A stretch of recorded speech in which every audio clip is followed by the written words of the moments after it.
Hello everyone, welcome back to my channel. आज हम इस लेक्चर में प्लांट फिजियोलॉजी स्टार्ट कर रहे हैं, जो कि कंटिन्यूअसली कंप्लीट कर लेंगे। प्लांट फिजियोलॉजी की काफ़ी डिमांड थी और मैं बता दूं, इस लेक्चर में ना मैंने विपिन सर का एनोटेड पीडीएफ यूज़ किया है, जिसमें ऑलरेडी जो इम्पोर्टेंट है ना वो येलो कलर से हाईलाइटेड है। ये इम्पॉर्टेंट भी और प्रीवियस ईयर में पूछा भी जा चुका है। Okay, so Melvin Calvin, born in Minnesota in April 1911, received his PhD in chemistry from University of Minnesota. ठीक है, he served as a professor of chemistry at University of California, Berkeley. Just after World War II, when the world was under shock after Hiroshima and Nagasaki bombings, सारे तरफ ना इल effect दिख रहे थे radio activity के। लेकिन kelvin ने और उनके वर्कर्स ने सोचे जो रेडियो एक्टिविटी हुई है ना, इसका एक बेनिफिशियल यूज़ ला सकें। ठीक है, तो उन्होंने J.A. भसम के साथ स्टडी की ग्रीन प्लांट्स में। ठीक है, जो रिएक्शंस होती हैं जिनसे वो शुगर और दूसरे सब्सटेंसेस बनाते हैं, उन रिएक्शंस पे स्टडी की।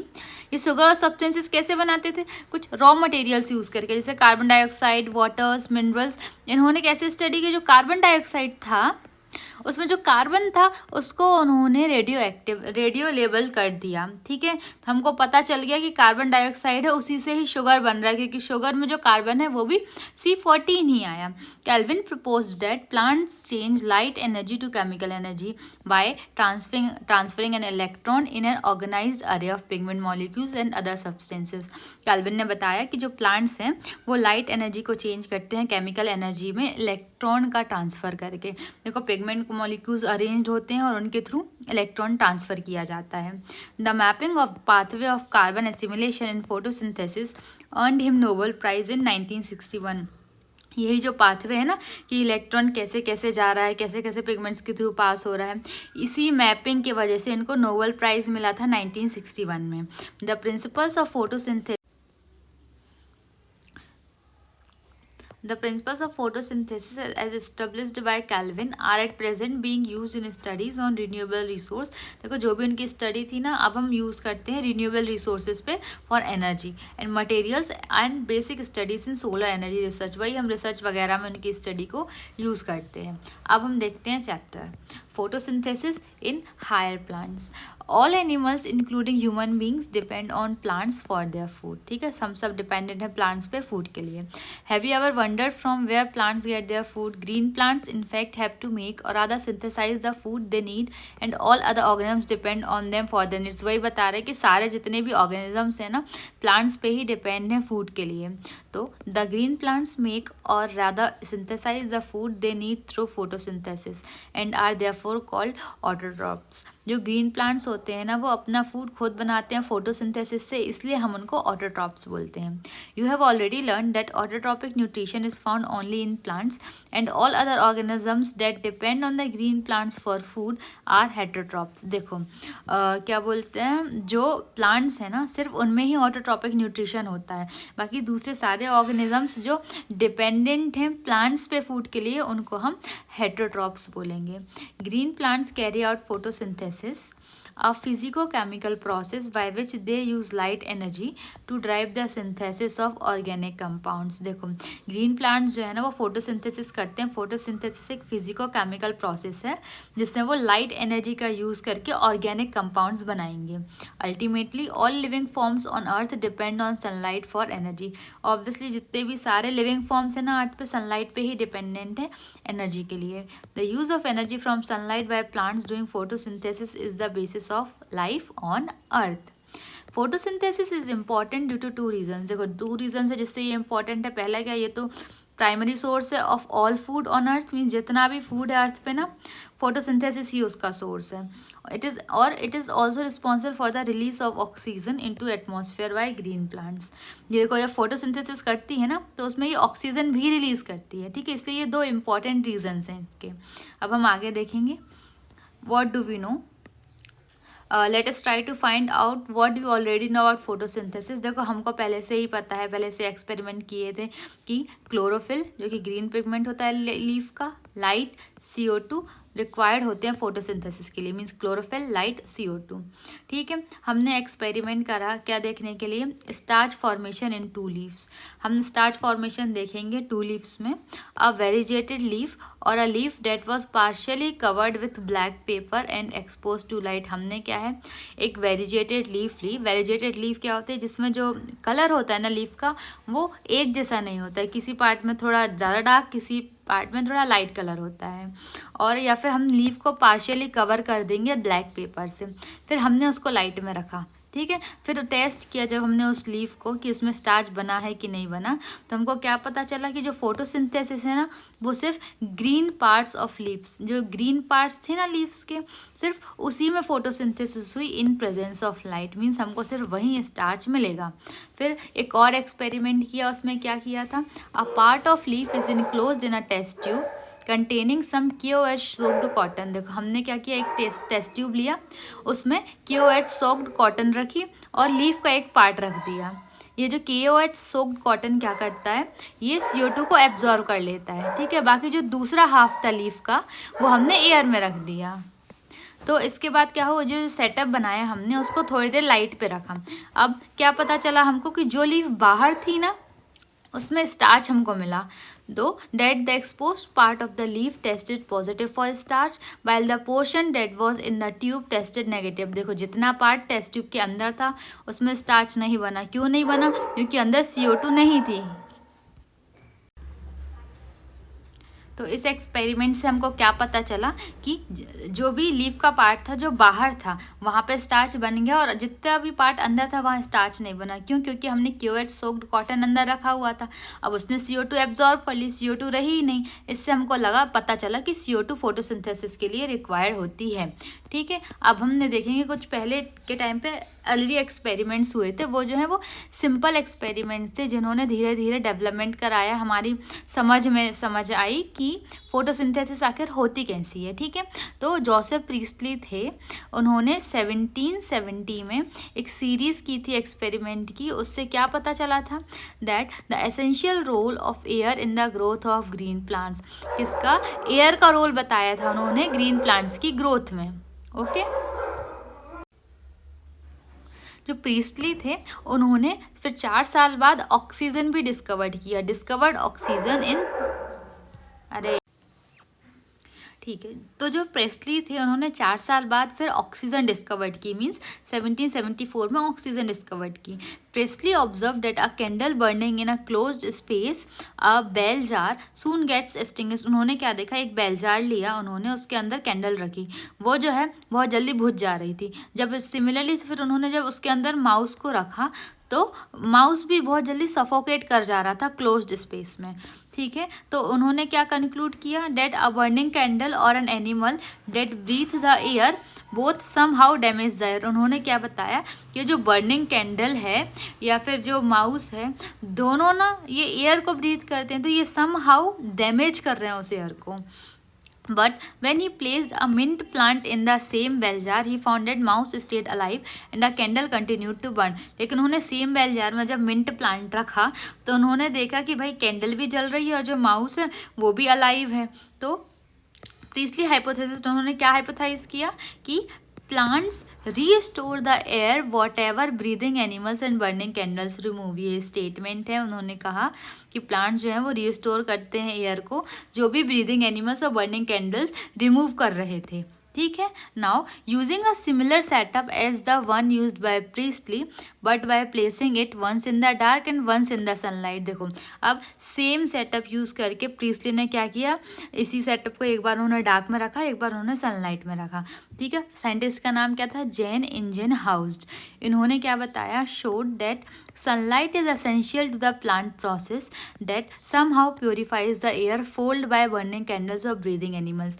उन्होंने सेटअप को एक बार डार्क और सनलाइट में रख के बताया कि सनलाइट ज़रूरी है, ये भी जो प्लांट की प्रोसेस है जिससे वो एयर को प्योरीफाई कर रहे हैं, ठीक है, जिससे एयर को डैमेज कर रहे थे बर्निंग कैंडल और ब्रीदिंग एनिमल्स, इसके लिए उन्होंने सनलाइट की ज़रूरत बताई।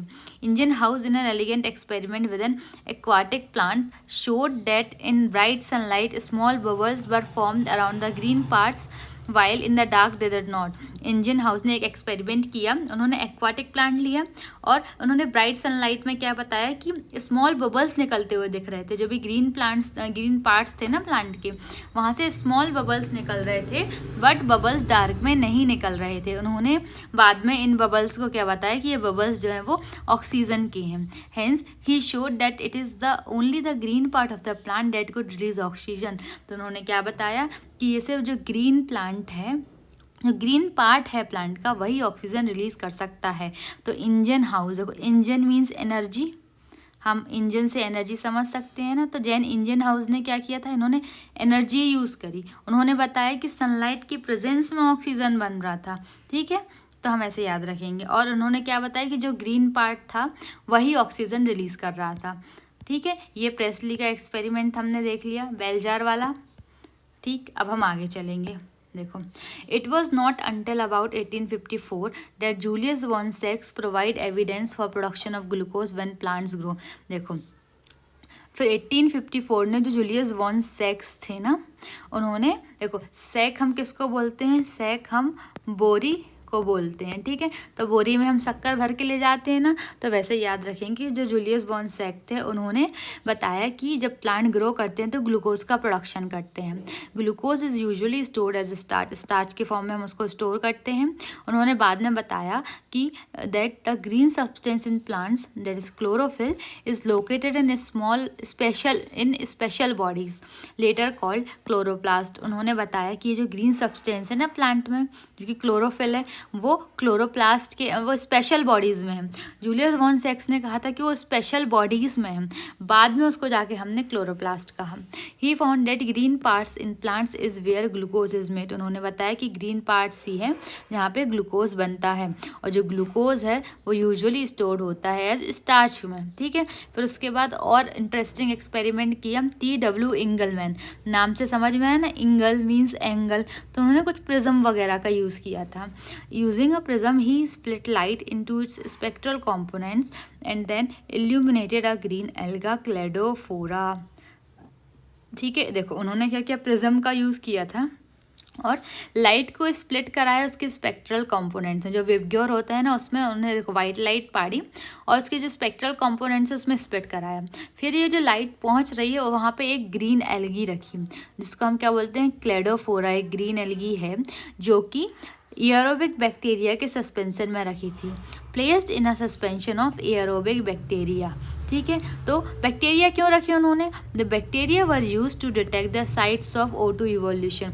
बैक्टीरिया इसलिए रखे थे कि हमको पता लग जाए कि आखिर O2 बन कहाँ से रही है। He observe that the bacteria accumulated mainly in the region of blue and red light. उन्होंने बैक्टीरिया का यूज़ क्यों किया था कि पता लग सके कि O2 आखिर किस जगह से निकल रही है। तो जो बैक्टीरिया था ना, सिर्फ जो रीज़न थे ब्लू लाइट और रेड लाइट के, उसी रीजन में ज़्यादा एक्यूमुलेट हो रहे थे। तो ऐसे ही हमको first action spectrum of photosynthesis मिला। और first action spectrum of photosynthesis was दस डिस्क्राइब, मीन्स ये किसने दिया है, TW एंगलमैन ने दिया है। इट रिसेंबल्स रफली the absorption spectra of chlorophyll A and B। जो क्लोरोफिल A और क्लोरोफिल B का जो एब्जॉर्प्शन स्पेक्ट्रा था, वैसा ही ग्राफ बन रहा था एक्शन स्पेक्ट्रम ऑफ फोटोसिंथेसिस का। अभी हम आगे पढ़ेंगे। By the middle of 19th century, the key features of plant photosynthesis were known, namely that plants could use light energy to make carbohydrates from CO2 and water। देखो हमको 19th century के middle तक हमको की features पता चल गए थे फोटोसिंथेसिस के, कि जो प्लांट्स लाइट एनर्जी यूज़ करती हैं कार्बोहाइड्रेट्स को बनाने के लिए from CO2 and water. The empirical equation representing the total process of photosynthesis for oxygen evolving organism was then understood as. देखो जो एम्पेरिकल इक्वेशन थी वो हमको बताई कैसे, कि CO2 और वाटर लगता है लाइट के प्रेजेंस में, ये ग्लूकोज बनाते हैं और ऑक्सीजन रिलीज करते हैं। ये जो है इसका एम्पेरिकल फार्मूला है, ठीक है। वेयर जो CH2O है रिप्रेजेंटेड कार्बोहाइड्रेट को रिप्रेजेंट कर रहा है, जो कि वो ग्लूकोज है, एक 6 कार्बन शुगर है, ठीक है। फिर उसके बाद क्या हुआ, एक माइक्रोबायोलॉजिस्ट आए, कॉर्नियस वॉन नील। नील मीन्स नीला, नीला से हम पानी समझ सकते हैं, ठीक है। तो इन्होंने क्या किया, who based on his studies of purple and green bacteria, उन्होंने किस पे स्टडी की, पर्पल और ग्रीन बैक्टीरिया पे, demonstrated that photosynthesis is essentially a light dependent reaction.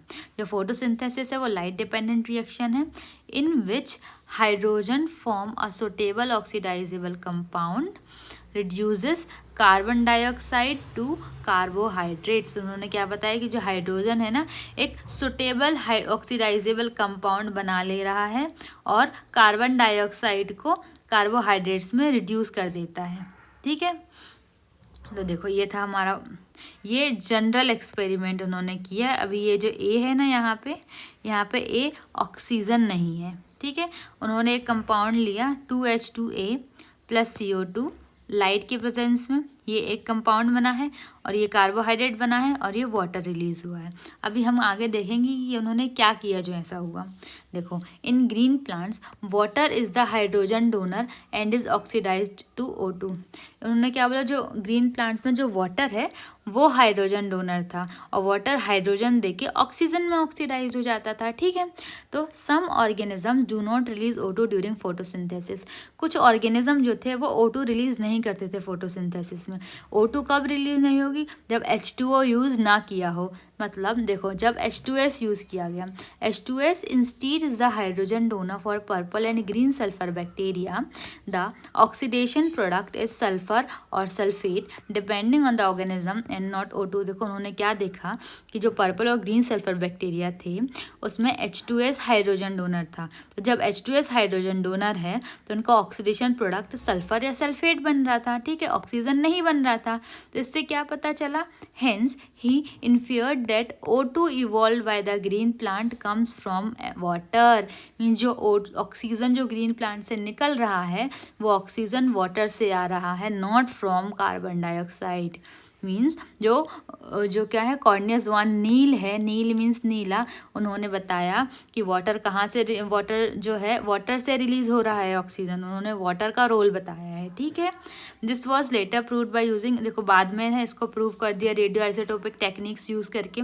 एक फिर जो करेक्ट इक्वेशन थी ना फोटोसिंथेसिस की वो ये है, 6CO2 प्लस 12H2O लाइट के प्रेजेंस में ग्लूकोज बना रहे हैं और 6H2O प्लस 6O2। ये एक बैलेंस्ड इक्वेशन है जहाँ पे जो C6H12O6 है ना वो ग्लूकोज को रिप्रेजेंट कर रही है, जो O2 रिलीज हुआ है वो वाटर से आया है। This was proved using radio isotope techniques. Obviously radio isotope techniques का यूज़ करके इसको प्रूव किया गया। Note that this is not a single reaction but description of multi-step process called photosynthesis। ये जो है सिंगल स्टेप रिएक्शन नहीं है, इसके अंदर बहुत सारी स्टेप्स हैं जिसको हम फोटोसिंथेसिस बोल रहे हैं। Can you explain why 12 molecules of water substrate are used.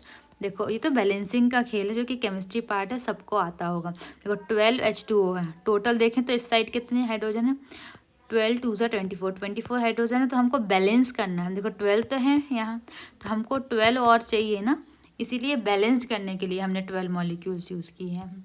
चलो अब हम देखेंगे कि फोटोसिंथेसिस होती कहाँ है, where does photosynthesis takes place. देखो, you would recollect from previous units that mesophyll cells in the leaves have a larger number of chloroplast। जो mesophyll cells होती है ना लीव्स में, उनमें बहुत ज़्यादा क्लोरोप्लास्ट होते हैं। Usually the chloroplast align themselves along the walls of mesophyll cells। देखो नॉर्मली क्या होता है, जो क्लोरोप्लास्ट होते हैं ना अपने आप को जो मेसोफिल सेल्स की वॉल्स होती है ना उसके अलोंग लाइन करते हैं। क्यों अलाइन होते हैं उसी के अलोंग, क्योंकि उनको ऑप्टिमम क्वालिटी ऑफ लाइट मिल सके, such that they get optimum quantity of incident light. Mean जो लाइट आ रही है ना वो प्रॉपर अमाउंट में उनको मिल सके। नाउ क्या है, within the chloroplast there is membranous system consisting of grana. देखो क्लोरोप्लास्ट के अंदर मेम्ब्रेनस सिस्टम प्रेजेंट होता है जिसको हम ग्रेना बोल रहे थे। जो थाइलाकॉइड्स थे ना वो ऐसे ऐसे अरेंज हुए थे, जो stack of coin, piles of coin जैसे, तो हमने उनको ग्रेना बोला था, ठीक है। और दो ग्रेना को कौन जोड़ रही थी, लेमिली जोड़ रही थी। तो the stromal lamellae and matrix stroma. तो क्लोरोप्लास्ट के अंदर क्या क्या था, ग्रेना थे, स्ट्रोमल लैमेली और मैट्रिक्स स्ट्रोमा था। तो और जो क्लियर डिवीजन है लेवर का विद द क्लोरोप्लास्ट, मीन्स हर एक जो चीज़ है ना उनका ऑर्गेनाइज्ड वे में वो लेवर कर रहे हैं, अपना अपना काम है सबका। तो जो मेम्ब्रेन सिस्टम है वो क्या कर रहा है, is responsible for trapping the light energy and also for synthesis of ATP and NADPH। देखो जो मेम्ब्रेन सिस्टम है, मीन्स जो मेम्ब्रेन सिस्टम क्या कर रहा है, ये लाइट एनर्जी को ट्रैप कर रहा है और उसको यूज़ करके ATP और NADPH बना रहा है। अब स्ट्रोमा में क्या हो रहा है, स्ट्रोमा में एंजाइमेटिक रिएक्शंस हो रही हैं जो कि शुगर बनाएंगी, which synthesise sugar which in turns forms starch, जो कि ऑब्वियसली ग्लूकोज से स्टार्च बन जाता है, स्टार्च के फॉर्म में तो स्टोर हो रहा है। तो स्ट्रोमा में शुगर बन रही है, ग्लूकोज बन रहा है। The former set of reaction since they are directly light driven, means जो ग्रेना में हो रही है ना, जो लाइट ट्रैप कर रहे हैं वो डायरेक्टली लाइट ड्राइवन है, इसलिए हम उनको लाइट रिएक्शंस बोल रहे हैं, मीन्स फोटोकेमिकल रिएक्शंस बोल रहे हैं।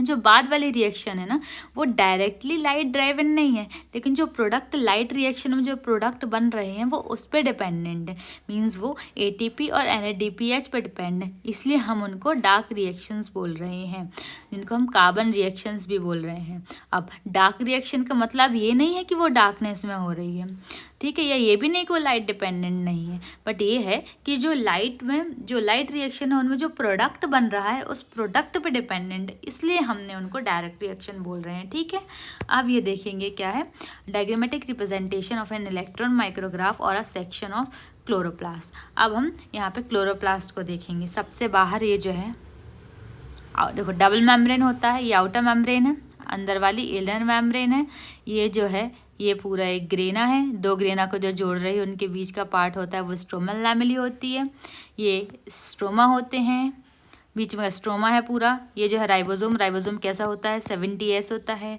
और ये सर्कल है ये स्टार्च ग्रेन्यूल्स है क्योंकि ग्लूकोज स्टार्च के फॉर्म में स्टोर होता है, और ये जो छोटी छोटी ड्रॉपलेट्स दिख रही हैं हमको ये लिपिड ड्रॉपलेट्स हैं।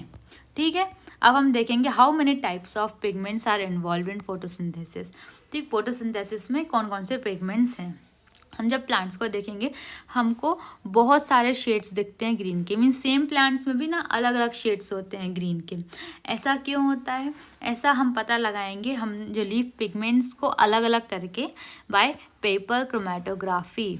जो अलग अलग शेड्स दिख रहे हैं ना ग्रीन प्लांट में वो क्यों दिख रहे हैं, तो हम वो पता लगाएंगे पेपर क्रोमेटोग्राफी यूज़ करके। क्या कर रहे हैं, chromatographic separation of leaf pigment shows that colour that we see in leaves is not due to a single pigment but due to 4 pigments. हमको जो कलर दिख रहा है ना लीव्स में वो एक सिंगल पिगमेंट के कारण नहीं आ रहा है, वो 4 पिगमेंट्स के कारण आ रहा है। कौन कौन सा, क्लोरोफिल A, B, ज़ैंथोफिल्स, कैरोटिनॉइड्स। ठीक है, जो क्लोरोफिल A है वो ब्राइट या ब्लू ग्रीन कलर का होता है। कैसा, ब्राइट ग्रीन या ब्लू ग्रीन। फिर उसके बाद जो क्लोरोफिल B है वो येलो ग्रीन होता है। Chlorophyll A is blue green, chlorophyll B is yellow green.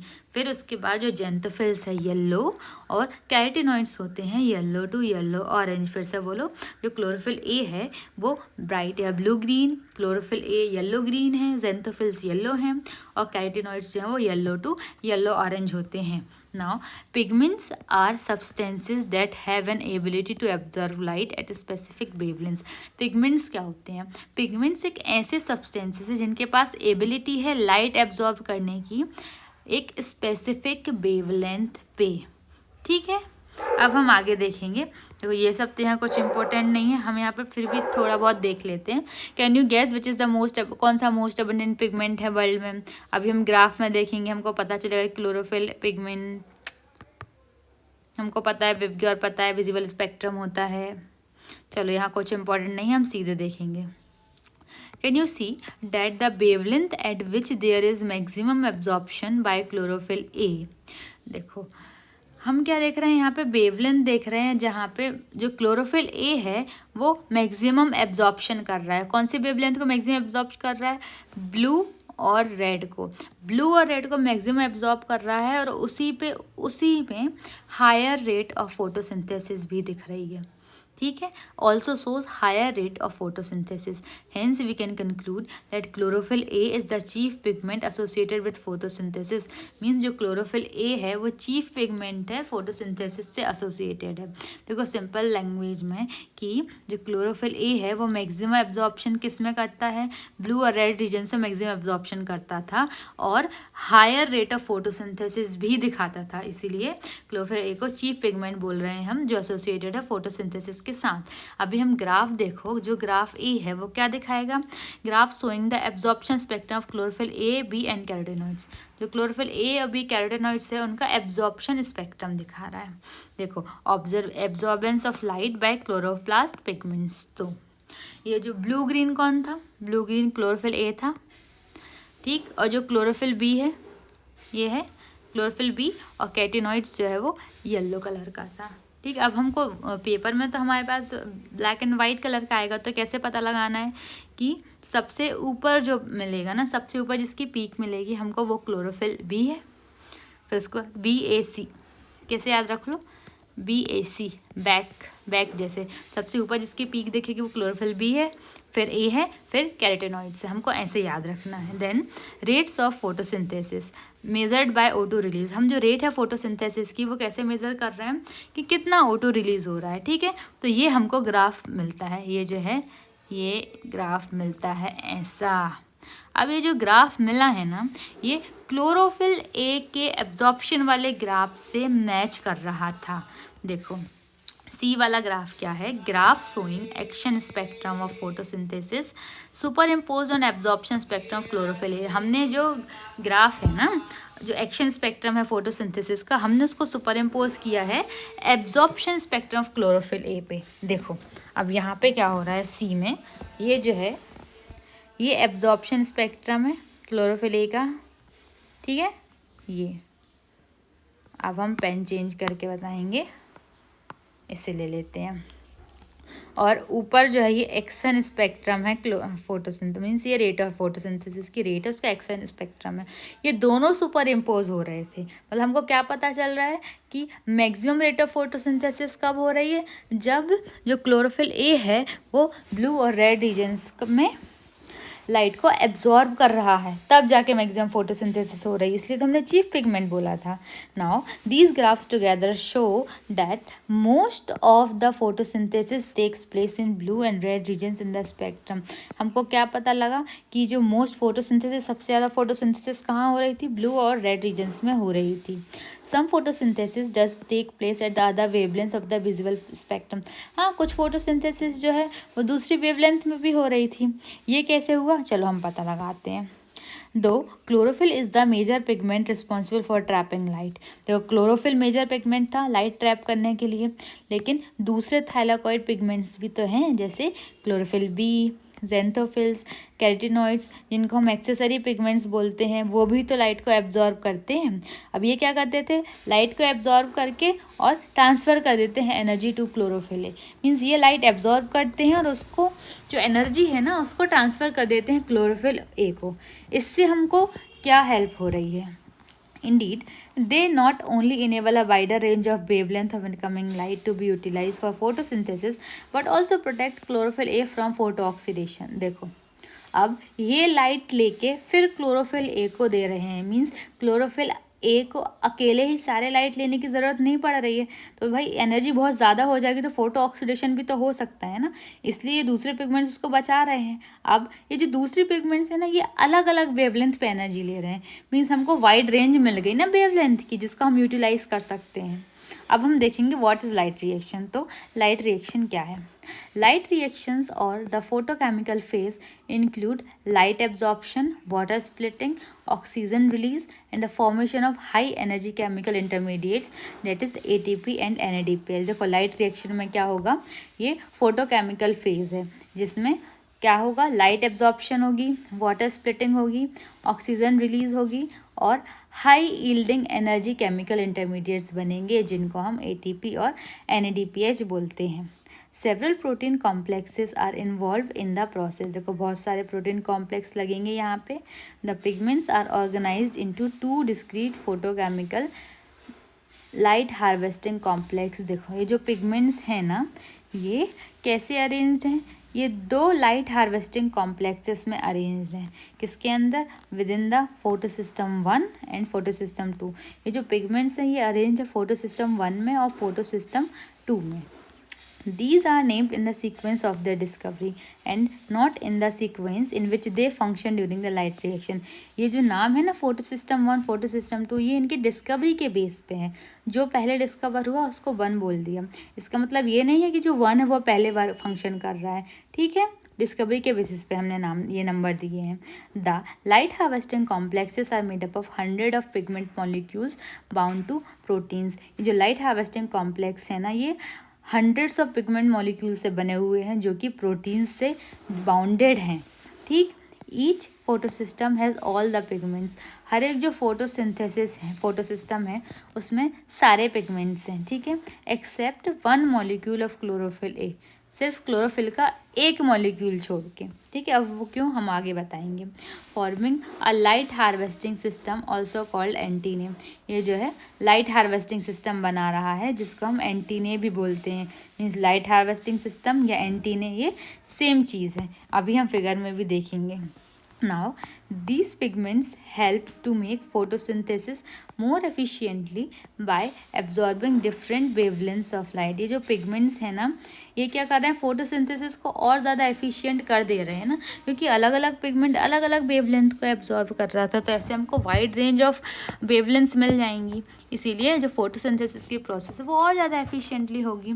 The single chlorophyll a molecule forms the reaction centre. अभी हमने बताया था ना कि दोनों फोटो सिस्टम में सारे पिगमेंट्स हैं, सिर्फ एक मॉलिक्यूल को छोड़ के, क्लोरोफिल ए के एक मॉलिक्यूल को छोड़ के। तो ये जो मॉलिक्यूल है यही रिएक्शन सेंटर बनाता है। The reaction centre is different in both the photo systems. ये जो रिएक्शन सेंटर है दोनों फोटो सिस्टम्स में अलग अलग है। In PS1, the reaction center chlorophyll A has an absorption peak at 700 nm। देखो फोटो सिस्टम 1 में क्या होता है, जो क्लोरोफिल A है ना उसकी एब्जॉर्प्शन पीक कितनी है, 700 nm उसकी एब्जॉर्प्शन पीक है, इसलिए हम उसको P700 बोलते हैं। बल्कि जो फोटो सिस्टम 2 है उसका जो एब्जॉर्प्शन पीक है वो 680 nm होती है, इसलिए हम उसको P680 बोलते हैं। यहाँ पे देखो लाइट हार्वेस्टिंग कॉम्प्लेक्स में ये जो है ये पिगमेंट मॉलिक्यूल्स हैं, ठीक है। ये लाइट पड़ी, यहाँ पे लाइट आई, ये ना एक दूसरे को ऐसे पास ऑन करते हैं, ये पास करा, ठीक है। फिर ये हमारा मान लो ये रिएक्शन सेंटर है, यही क्लोरोफिल ए का मॉलिक्यूल है, यहाँ पे रिएक्शन स्टार्ट होगी, ये एक रिएक्शन सेंटर है, ठीक है। फिर ये जो इलेक्ट्रॉन यहाँ से जो निकला होगा वो प्राइमरी एक्सेप्टर के पास जा रहा है, ठीक है। कहाँ जा रहा है, प्राइमरी एक्सेप्टर के पास जा रहा है। ये लाइट हार्वेस्टिंग कॉम्प्लेक्स ऐसे वर्क करता है। अभी हम आगे इसको डिटेल में अच्छे से समझेंगे पूरा जो इलेक्ट्रॉन ट्रांसपोर्ट सिस्टम है। तो the electron transport in photo system 2 the reaction centre chlorophyll A absorb 680 nm wavelength of red light causing electrons to become excited and jump into an orbit farther from the atomic nucleus. देखो क्या हो रहा है ना, अब जो photosystem 2 है उसमें जो रिएक्शन सेंटर था क्लोरोफिल ए का मॉलिक्यूल वो 680 nm की वेवलेंथ जो है वो एब्जॉर्ब करेगा, ठीक है। ये रेड लाइट की वेवलेंथ है, इसको एब्जॉर्ब करेगा। जैसे उसने लाइट एब्जॉर्ब करी, इलेक्ट्रॉन जो है वो एक्साइट होगा और जंप कर जाएगा दूसरे ऑर्बिट में, ठीक है। जो एटॉमिक न्यूक्लियस से दूर है उस ऑर्बिट में जंप कर जाएगा। फिर अब जो जंप किया उसको कोई तो पकड़ेगा ना, तो these electrons are picked up by an electron acceptor which passes them into electron transport system. देखो अब जो इलेक्ट्रॉन ने जंप किया उस इलेक्ट्रॉन को कोई एक्सेप्टर पकड़ेगा जिसको हम इलेक्ट्रॉन एक्सेप्टर बोल रहे हैं, और उसको एक्सेप्ट करके पास कर देगा इलेक्ट्रॉन ट्रांसपोर्ट सिस्टम में, ठीक है। जो इलेक्ट्रॉन ट्रांसपोर्ट सिस्टम है वो किससे बना हुआ है, कंसिस्टिंग ऑफ साइटोक्रोम्स, जो साइटोक्रोम से मिलके बना हुआ है। अभी हम देखेंगे पूरा अच्छे से। Now this movement of electrons is down hill. ये जो मूवमेंट है ना इलेक्ट्रॉन्स का, ये डाउन हिल मूवमेंट है। किसके टर्म्स में, in terms of oxidation reduction और रिडॉक्स पोटेंशियल स्केल। ये डाउन हिल मूवमेंट है ऑक्सीडेशन रिडक्शन या फिर रिडॉक्स पोटेंशियल स्केल के टर्म में। The electrons are not used up as they pass through the electron transport chain. देखो जो electrons पास हो रहे हैं ना इलेक्ट्रॉन ट्रांसपोर्ट चेन से, वो यूज़ नहीं होते हैं, वो ख़त्म नहीं होते हैं, but are passed on to the pigments of photosystem 1। लेकिन जो फोटो सिस्टम 1 के पिगमेंट्स थे ना, ये उनको पास हो जा रहे हैं, ठीक है। मीन्स फोटो सिस्टम 2 से फोटो सिस्टम 1 के पिगमेंट्स पे चले गए हैं। Simultaneously electrons in the reaction centre of photosystem 1 are also excited when they receive red light of wavelength 700। देखो जो फोटो सिस्टम 1 था उसका जो रिएक्शन सेंटर था क्लोरोफिल ए का मॉलिक्यूल, वो मेन जो पीक एब्जॉर्प्शन था वो 700 nm का दिखाता था।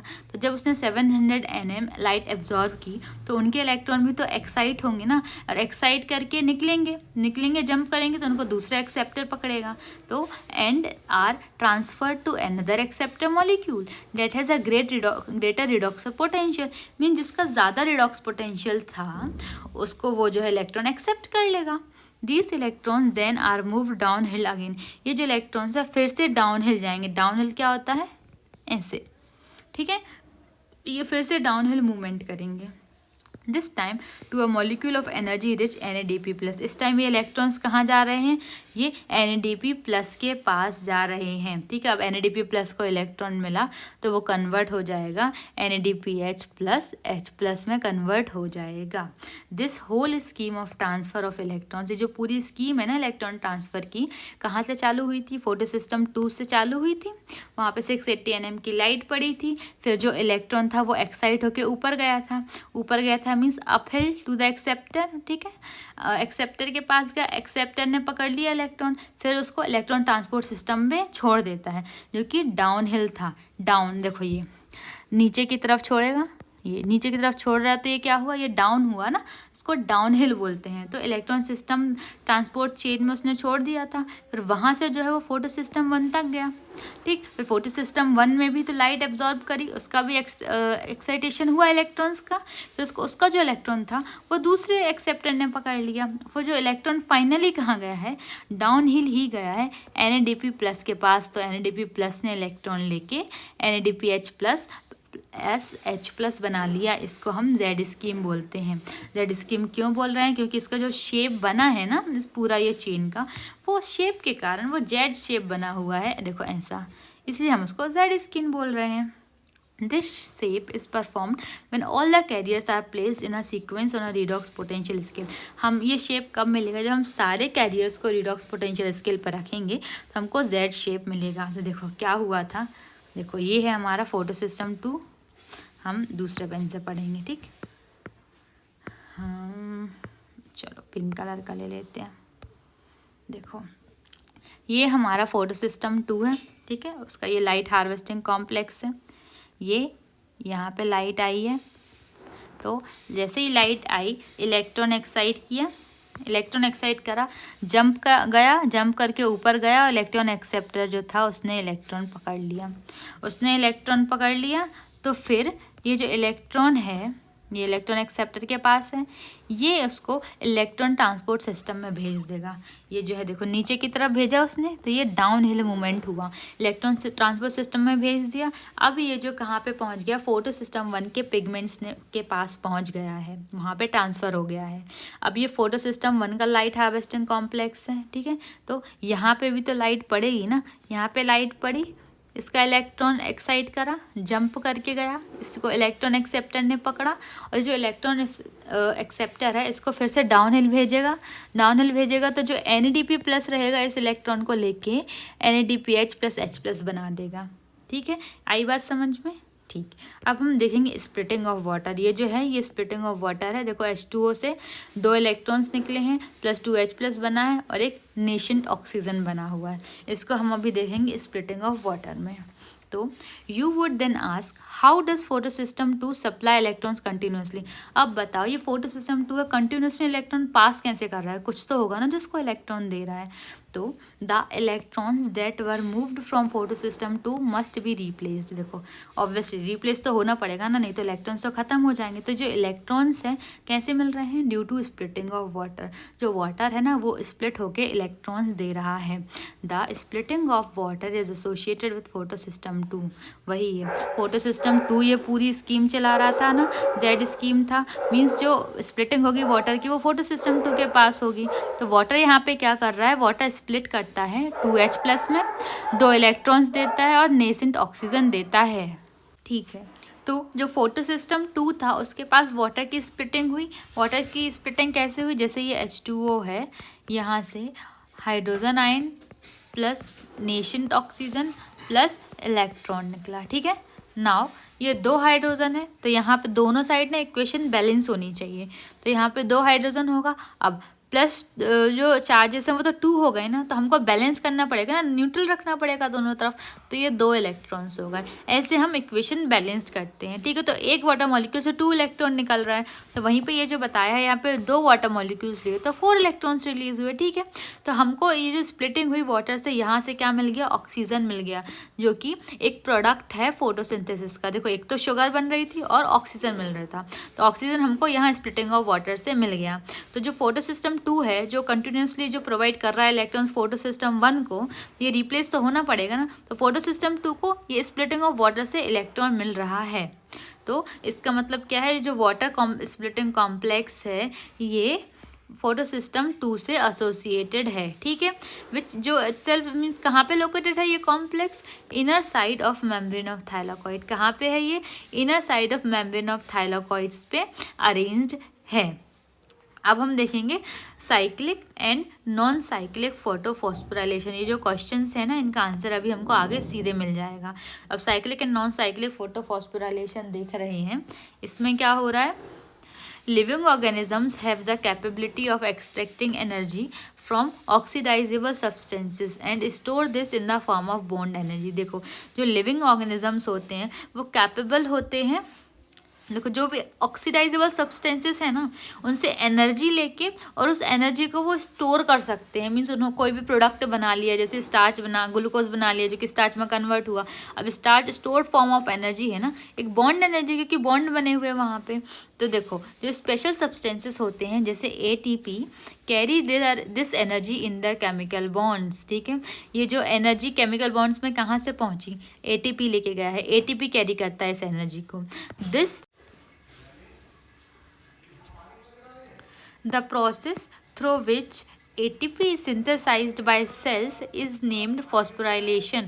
ये जो प्रोसेस है जिससे ATP बन रहा है उस प्रोसेस को हम फॉस्फोराइलेशन बोल रहे हैं। तो ये जो ATP कहाँ पे बनता है? ATP माइटोकॉन्ड्रिया में बनेगा और क्लोरोप्लास्ट में बनेगा। Photophosphorylation is the synthesis of ATP from ADP and inorganic phosphate in the presence of light. ठीक, और जब ये लाइट की प्रेजेंस में हो रहा है तो हम फॉस्फोराइलेशन को फोटोफॉस्फोराइलेशन बोल ले रहे हैं। मीन्स ये जो ADP और इनऑर्गेनिक फॉस्फेट से मिलके ATP बन रहा है। ठीक है, हम उसको फोटोफॉस्फोराइलेशन बोल रहे हैं। क्यों? क्योंकि ये लाइट के प्रेजेंस में हो रहा है। When the 2 photo systems work in series, जब 2 फोटो सिस्टम सीरीज में वर्क करेंगे, पहले फोटो सिस्टम 2 फिर फोटो सिस्टम 1, इस प्रोसेस को हम बोलेंगे नॉन साइक्लिक फोटोफॉस्फोराइलेशन। ठीक है, क्योंकि नॉन साइक्लिक है, पहले फोटो सिस्टम 2 वर्क कर रहा है फिर फोटो सिस्टम 1 वर्क कर रहा है, तो ये नॉन साइक्लिक फोटोफॉस्फोराइलेशन है। The 2 photosystems are connected through an electron transport chain. Okay, so the 2 photosystems are connected through an electron transport chain. देखो जो दोनों फोटो सिस्टम्स हैं ये इलेक्ट्रॉन ट्रांसपोर्ट चेन से कनेक्टेड है, हमने पहले भी देखा था जेड स्कीम। ठीक है, both ATP and NADPH plus H plus are synthesised by this kind of electron flow. देखो ATP भी बन रहा था और NADPH प्लस H प्लस भी बन रहा था। देखो हमने यहाँ पे शायद ये मिस कर दिया था, देखो यहाँ पे ये जो इलेक्ट्रॉन ट्रांसपोर्ट सिस्टम, ये जो चेन चल रही थी यहाँ पे, जब इस इलेक्ट्रॉन एक्सेप्टर ने यहाँ नीचे इलेक्ट्रॉन दिया होगा इसको, तो ये एडीपी और इनऑर्गेनिक फॉस्फेट से एटीपी बना था, ठीक है। फिर जब ये वाले इलेक्ट्रॉन एक्सेप्टर ने इलेक्ट्रॉन दिए तो एनएडीपी प्लस से एनएडीपीएच प्लस एच प्लस बना, मीन्स एटीपी और एनएडीपीएच दोनों बन गए, ठीक है। अब हम आगे देखेंगे। When only PS1 is functional, the electron is circulated within the photosystem and the phosphorylation occurs due to cyclic flow of electrons.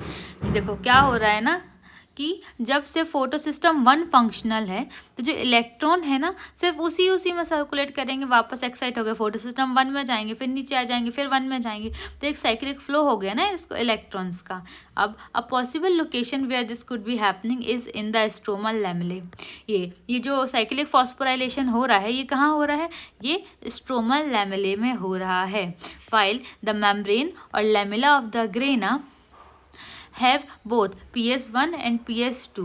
The stromal lamellae membranes lack PS2 as well as NADP reductase enzyme. देखो क्या हो रहा है ना, ये जो grana है ना, ग्रेना की जो मेम्ब्रेन है या फिर जो लैमेली है उसके पास फोटो सिस्टम 1 और फोटो सिस्टम 2 दोनों हैं, लेकिन जो स्ट्रोमल लैमेले हैं उसके पास फोटो सिस्टम 2 नहीं है और NADP रिडक्टेज एंजाइम भी नहीं है, इसलिए स्ट्रोमल लैमेले में सिर्फ साइक्लिक फोटोफॉस्फोराइलेशन हो रहा है।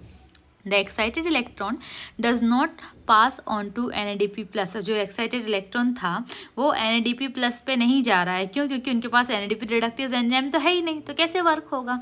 But is cycled back to photosystem 1 complex through the electron transport chain. लेकिन क्या होता है, वापस फोटो सिस्टम 1 कॉम्प्लेक्स के पास आ जा रहा है इलेक्ट्रॉन ट्रांसपोर्ट चेन्स की हेल्प से।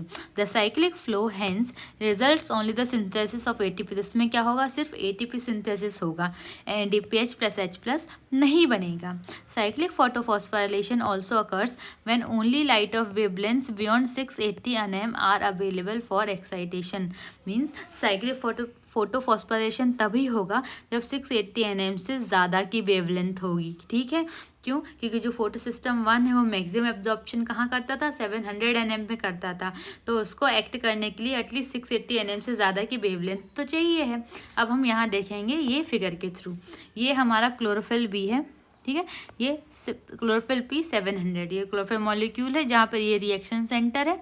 अब ये लाइट है, यहाँ से ये लाइट आ रही है, लाइट आई, अब ये लाइट लेके इलेक्ट्रॉन निकलेगा, इलेक्ट्रॉन एक्साइट होगा, एक्साइट करके ये जंप किया, इसको इलेक्ट्रॉन एक्सेप्टर ने पकड़ लिया। अब इलेक्ट्रॉन एक्सेप्टर ने पकड़ लिया, अब इनके पास NADP रिडक्टेज एंजाइम तो है नहीं, तो वापस ही क्या है, यहाँ से इलेक्ट्रॉन, देखो इलेक्ट्रॉन ट्रांसपोर्ट सिस्टम में गया और वापस फिर से यही मॉलिक्यूल के पास आ गया, वापस फोटो सिस्टम 1 के पास आ गया, ठीक है। तो इस साइकिल में सिर्फ यहाँ पे बीच में एक बार ADP से ATP बनेगा, बस NADPH नहीं बना। क्यों नहीं बना? क्योंकि इनके पास NADP रिडक्टेज एंजाइम ही नहीं था। तो ये हो गया साइक्लिक फोटोफॉस्फोराइलेशन। कहाँ हो रहा है ये हो रहा है स्ट्रोमल लैमेले में। नाउ केमी ऑस्मोटिक हाइपोथेसिस, हम क्या देख रहे हैं, केमी ऑस्मोटिक हाइपोथेसिस देख रहे हैं। Let us now try and understand how actually ATP synthesise in the chloroplast. अब देखेंगे ATP जो बन रहा है ना वो ATP कैसे बन रहा है। The chemiosmotic hypothesis has been put forward to explain the mechanism. ये जो मैकेनिज्म है इसको एक्सप्लेन करने के लिए केमी ऑस्मोटिक हाइपोथेसिस दी गई है। लाइक इन रेस्पायरेशन, जैसे रेस्पायरेशन में होता था वैसे ही फोटोसिंथेसिस में भी ATP synthesis is linked to a development of proton gradient across a membrane. जो ATP सिंथेसिस है वो किससे लिंक्ड है, वो प्रोटोन ग्रेडियंट बन रहा है, मेम्ब्रेन के अक्रॉस प्रोटोन ग्रेडियंट बन रहा है, उससे लिंक्ड है।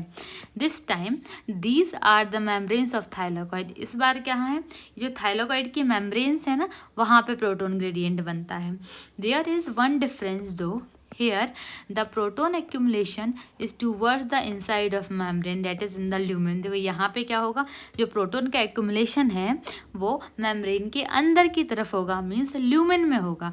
लेकिन रेस्पिरेशन में क्या होता था, प्रोटॉन कहाँ पे एक्यूमुलेट करते थे, जो इंटर मेम्ब्रेन स्पेस थी ना, दो मेम्ब्रेन के बीच की जगह माइटोकॉन्ड्रिया में, वहाँ पे प्रोटॉन एक्यूमुलेट होते थे. ठीक, when electrons move through ETS, वही electron transport system, means simple respiration में इंटर मेम्ब्रेन स्पेस में एक्यूमुलेट होते थे. बट ये जो हो रहा है, क्या हो रहा है, यहाँ पे हम जो केमी ऑस्मोटिक हाइपोथेसिस देख रहे हैं, जो फोटोफॉस्फोराइलेशन हो रहा है, वहाँ पे प्रोटॉन ग्रेडियंट कहाँ बनता था, मेम्ब्रेन के अंदर तरफ बन रहा है. और जो प्रोटॉन एक्यूमुलेट हो रहे हैं तो वो कहाँ एक्यूमुलेट होंगे, मेम्ब्रेन के अंदर, डेट इज ल्यूमेन में एक्यूमुलेट होंगे. अब हम क्या देखेंगे, ये जो प्रोटॉन ग्रेडियंट बन कैसे रहा है. ठीक है, तो इसके लिए we need to consider again the process that take place during the activation of electrons and their transport to determine the steps. देखो अब हम यहाँ पे वही सारी प्रोसेसेस, वही सारी स्टेप्स पढ़ेंगे जिनके कारण प्रोटॉन ग्रेडियंट बना हुआ है.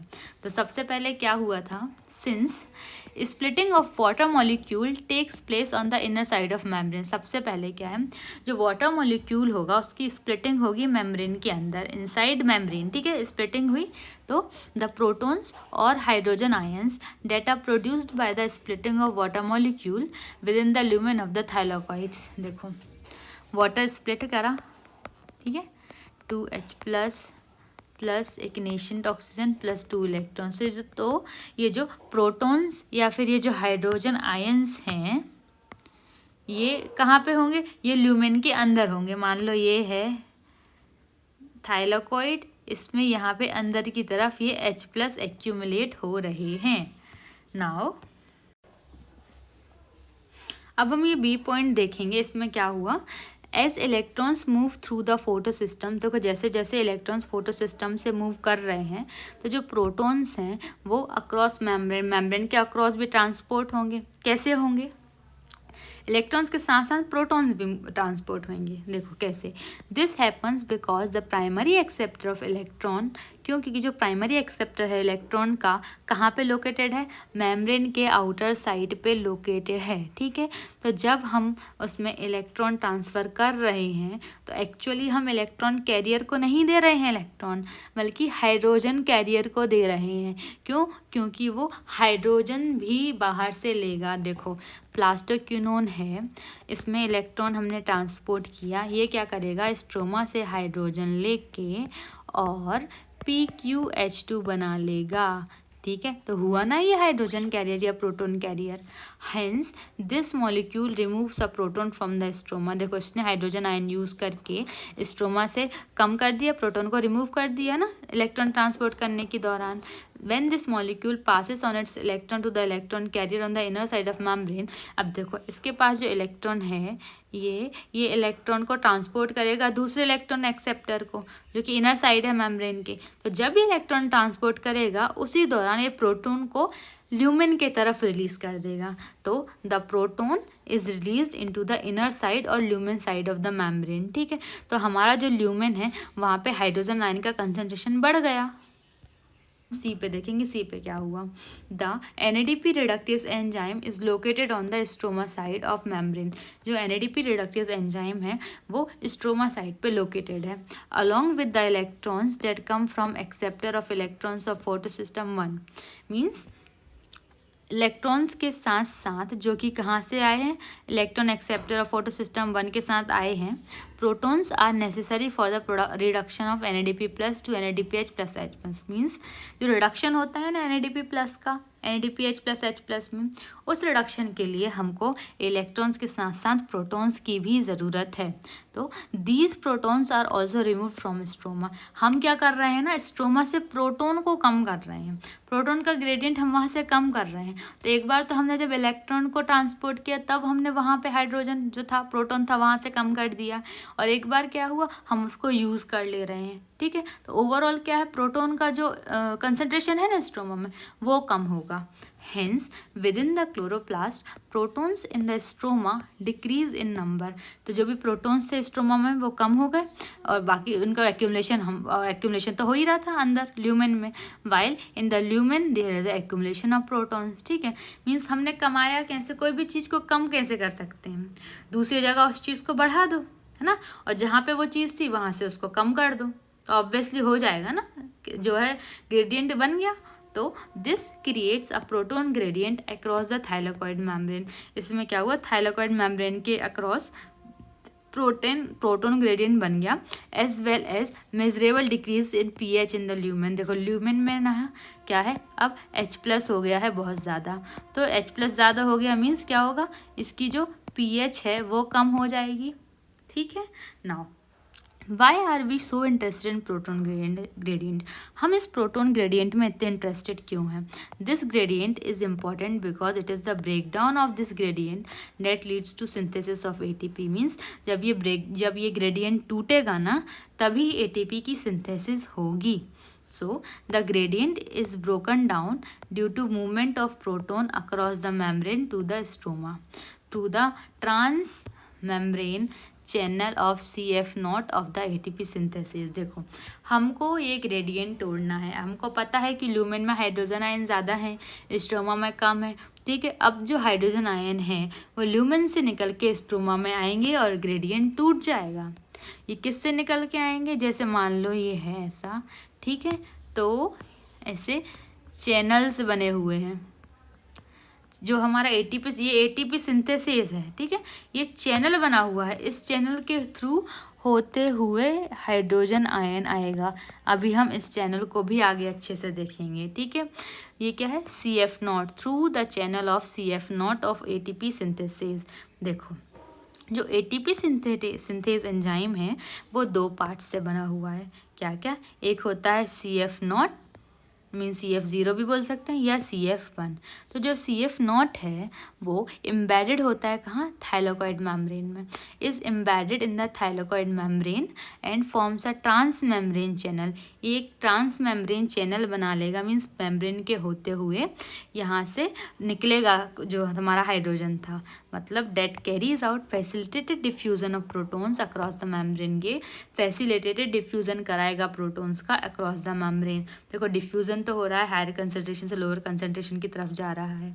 अब इसको फैसिलिटेटेड क्यों बोल रहे हैं हम, क्योंकि ये चैनल बनाना हेल्प के लिए, इसीलिए फैसिलिटेट हो गया डिफ्यूजन, तो हम फैसिलिटेटेड डिफ्यूजन बोल रहे हैं. अब जो अदर पोर्शन, जो दूसरा पोर्शन होता है CF0 and protrudes on the outer surface of thylakoid membrane. ये थाइलाकॉइड मेम्ब्रेन के आउटर सरफेस पे ना ऐसे प्रोट्यूडेड होता है, ये बाहर की तरफ निकला हुआ होता है. इसको हम बोलते हैं CF1. इसका हम क्या बोलते हैं, CF1. On the side that faces the stroma. वही है जो साइड स्ट्रोमा है ना, उसी साइड ये जो बाहर की तरफ निकला होता है, आउटर सरफेस से बाहर की तरफ निकला हुआ होता है, वो CF1 है. अब क्या हो रहा है यहाँ पे, the breakdown of the gradient provides enough energy to cause a conformational change in the CF1 particle of ATP synthase. देखो जो ATP सिंथेज है उसका ये जो CF1 मॉलिक्यूल है ना, उसके पास इतनी एनर्जी आ जाती है कि वो अपना कन्फर्मेशनल चेंज कर ले. ये जो एनर्जी आई है ये कहाँ से आई है, क्योंकि प्रोटॉन ग्रेडियंट टूटा है. ये जो ग्रेडियंट है उसका ब्रेकडाउन हुआ है, एनर्जी मिली है. तो इतनी एनर्जी मिल गई CF1 को कि उसने कन्फर्मेशनल चेंज कर लिया. ठीक है, कन्फर्मेशनल चेंज कर लिया. और ओके स्टेज लिख रही हूँ मैं, स्टेज नहीं, ठीक है, कन्फर्मेशनल चेंज हो गया है. तो ये जो कन्फर्मेशनल चेंज हुआ है ना, इससे ही ATP बनेगा, which makes the enzyme synthesize several molecules of energy packed ATP. जब ये कन्फर्मेशनल चेंज हुआ तभी बहुत सारे मॉलिक्यूल्स बनेंगे ATP के. ठीक है, तो देखो ये जो अंदर था, जो ट्रांस मेम्ब्रेन चैनल बना रहा था वो CF0 था. ये जो हेड है हेड भी बोल सकते हैं, जो स्ट्रोमा की तरफ निकला हुआ है ये CF1 है। तो ये जो प्रोटॉन ग्रेडियंट टूटा, हाइड्रोजन आयन जो है अंदर ल्यूमेन से स्ट्रोमा में आए, तो इसने इतनी एनर्जी दे दी कि CF1 में कन्फर्मेशनल चेंज हो गया। अब ये कन्फर्मेशनल चेंज हुआ तो उससे ATP का फॉर्मेशन हो गया। ठीक है। Now chemiosmosis requires a membrane. देखो केमियोस्मोसिस को होने के लिए क्या क्या चाहिए थी, एक मेम्ब्रेन चाहिए थी, प्रोटॉन पंप चाहिए, प्रोटॉन ग्रेडियंट चाहिए और ATP सिंथेसिस चाहिए। ये पूछते हैं कि केमियोस्मोसिस के लिए क्या क्या लगा है, एक मेम्ब्रेन लगी है, प्रोटॉन पंप लगा है, प्रोटॉन ग्रेडियंट लगा है और ATP सिंथेज लगा है। Energy is use to pump protons across a membrane. देखो हमको एनर्जी लगेगी प्रोटॉन पंप करने के लिए across a membrane to create a gradient or high concentration of protons within the thylakoid lumen. देखो अगर हमको जो हाइड्रोजन आयन है वो थाइलाकॉइड के ल्यूमेन में पहुंचाना है तो हमको एनर्जी लगेगी। क्यों लगेगी? क्योंकि भाई ल्यूमेन में तो पहले से ही हाइड्रोजन आयन का कंसंट्रेशन बहुत ज़्यादा है ना, और जब किसी चीज़ को हम लो कंसंट्रेशन से हाई कंसंट्रेशन पे भेजते हैं तो एनर्जी तो लगती ही है। ATP synthase has a channel that allows diffusion of protons back across the membrane. This release enough energy to activate ATP synthesis enzyme that catalyze the formation of ATP। यही बोल रहा है कि जो ATP synthesis है उसके पास channel है, वो डिफ्यूज़न अलाउ करेगा। तो जो प्रोटॉन होते हैं ना वो वापस ल्यूमेन से स्ट्रोमा में आ गए, तो इससे ना इनफ एनर्जी रिलीज हो जाती है जो कि ATP सिंथेसिस को एंजाइम को एक्टिवेट कर दे और ATP का फॉर्मेशन हो जाए। ठीक है।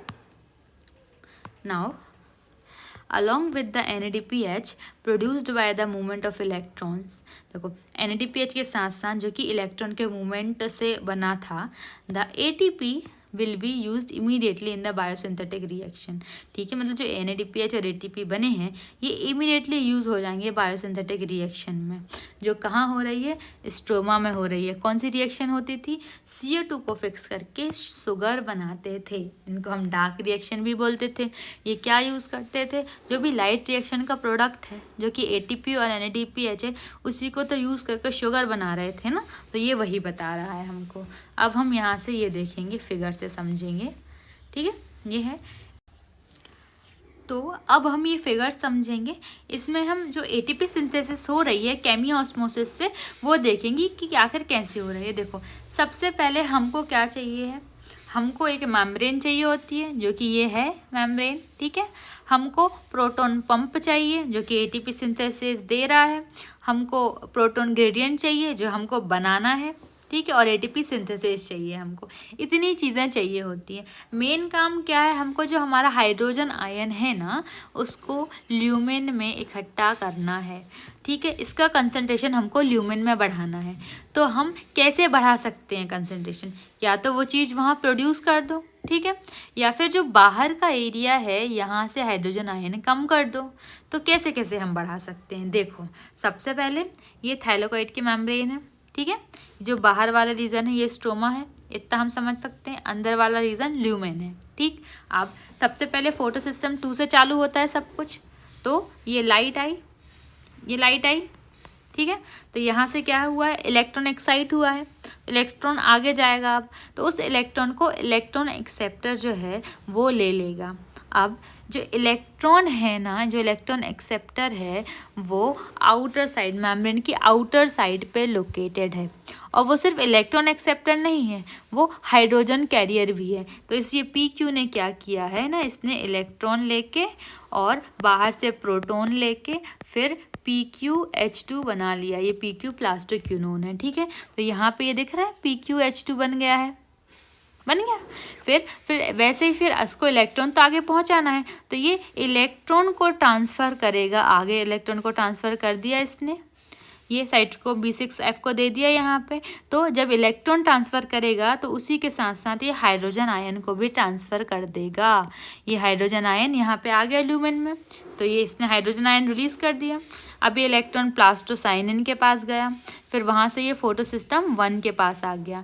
देखो यहाँ पे भी लाइट आई, फिर इलेक्ट्रॉन एक्साइट हुआ जो कि पहुँचा फेरिडॉक्सिन के पास, फिर FNR के पास पहुँचा। फिर यहाँ पे क्या हुआ, NADP+H+ का यूज़ होके NADPH बन गया। ठीक है, बन गया।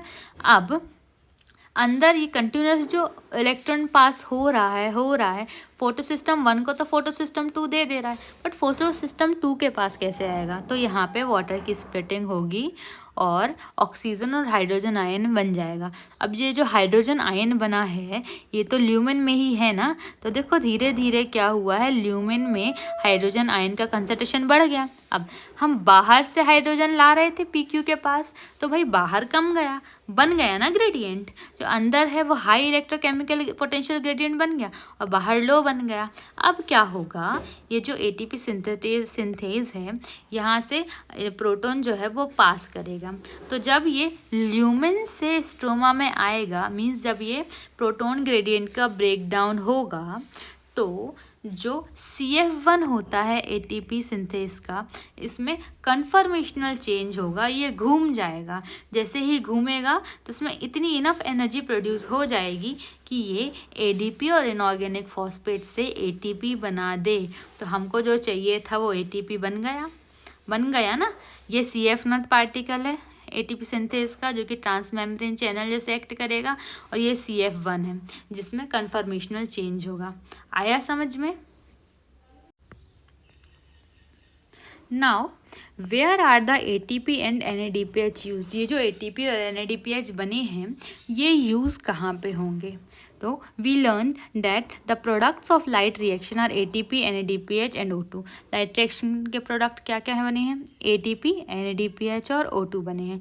Of these O2 diffuses out of the chloroplast. देखो ऑक्सीजन जो है वो तो क्लोरोप्लास्ट के बाहर आ जाएगा, बाहर डिफ्यूज़ कर जाएगा, लेकिन जो ATP और NADPH है ना, इनको हम फूड बनाने में यूज़ करेंगे। ठीक है, मोर एक्यूरेटली बोलें तो हम शुगर बनाने में यूज़ करेंगे। यही बायोसिंथेटिक फेज़ है फोटोसिंथेसिस का। This is the biosynthetic phase of photosynthesis.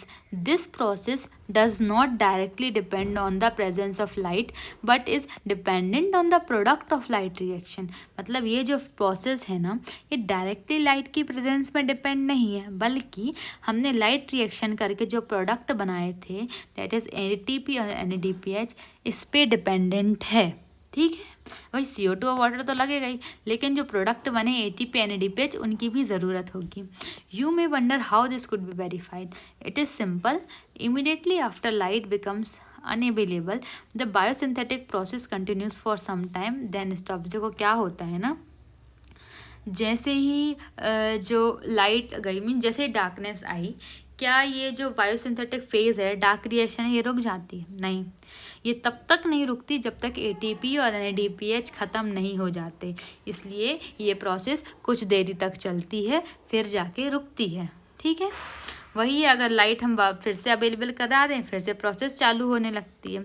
इसलिए हम जो बायोसिंथेटिक फेज़ हैं उसको डार्क रिएक्शन बोल रहे हैं। क्या ये मिसनोमर नहीं है? हाँ मिसनोमर है। डार्क रिएक्शन का मतलब ये थोड़ी ना डार्क में हो रही है, नहीं, ये नहीं है, ये भी डार्क में नहीं होगी। जैसे ही ATP NADPH ख़त्म हुए ये रिएक्शन नहीं होगी। ठीक है, now let us now see how the ATP and NADPH are use in biosynthetic phase. देखो यूज़ कैसे हो रहा है हम वो देखेंगे।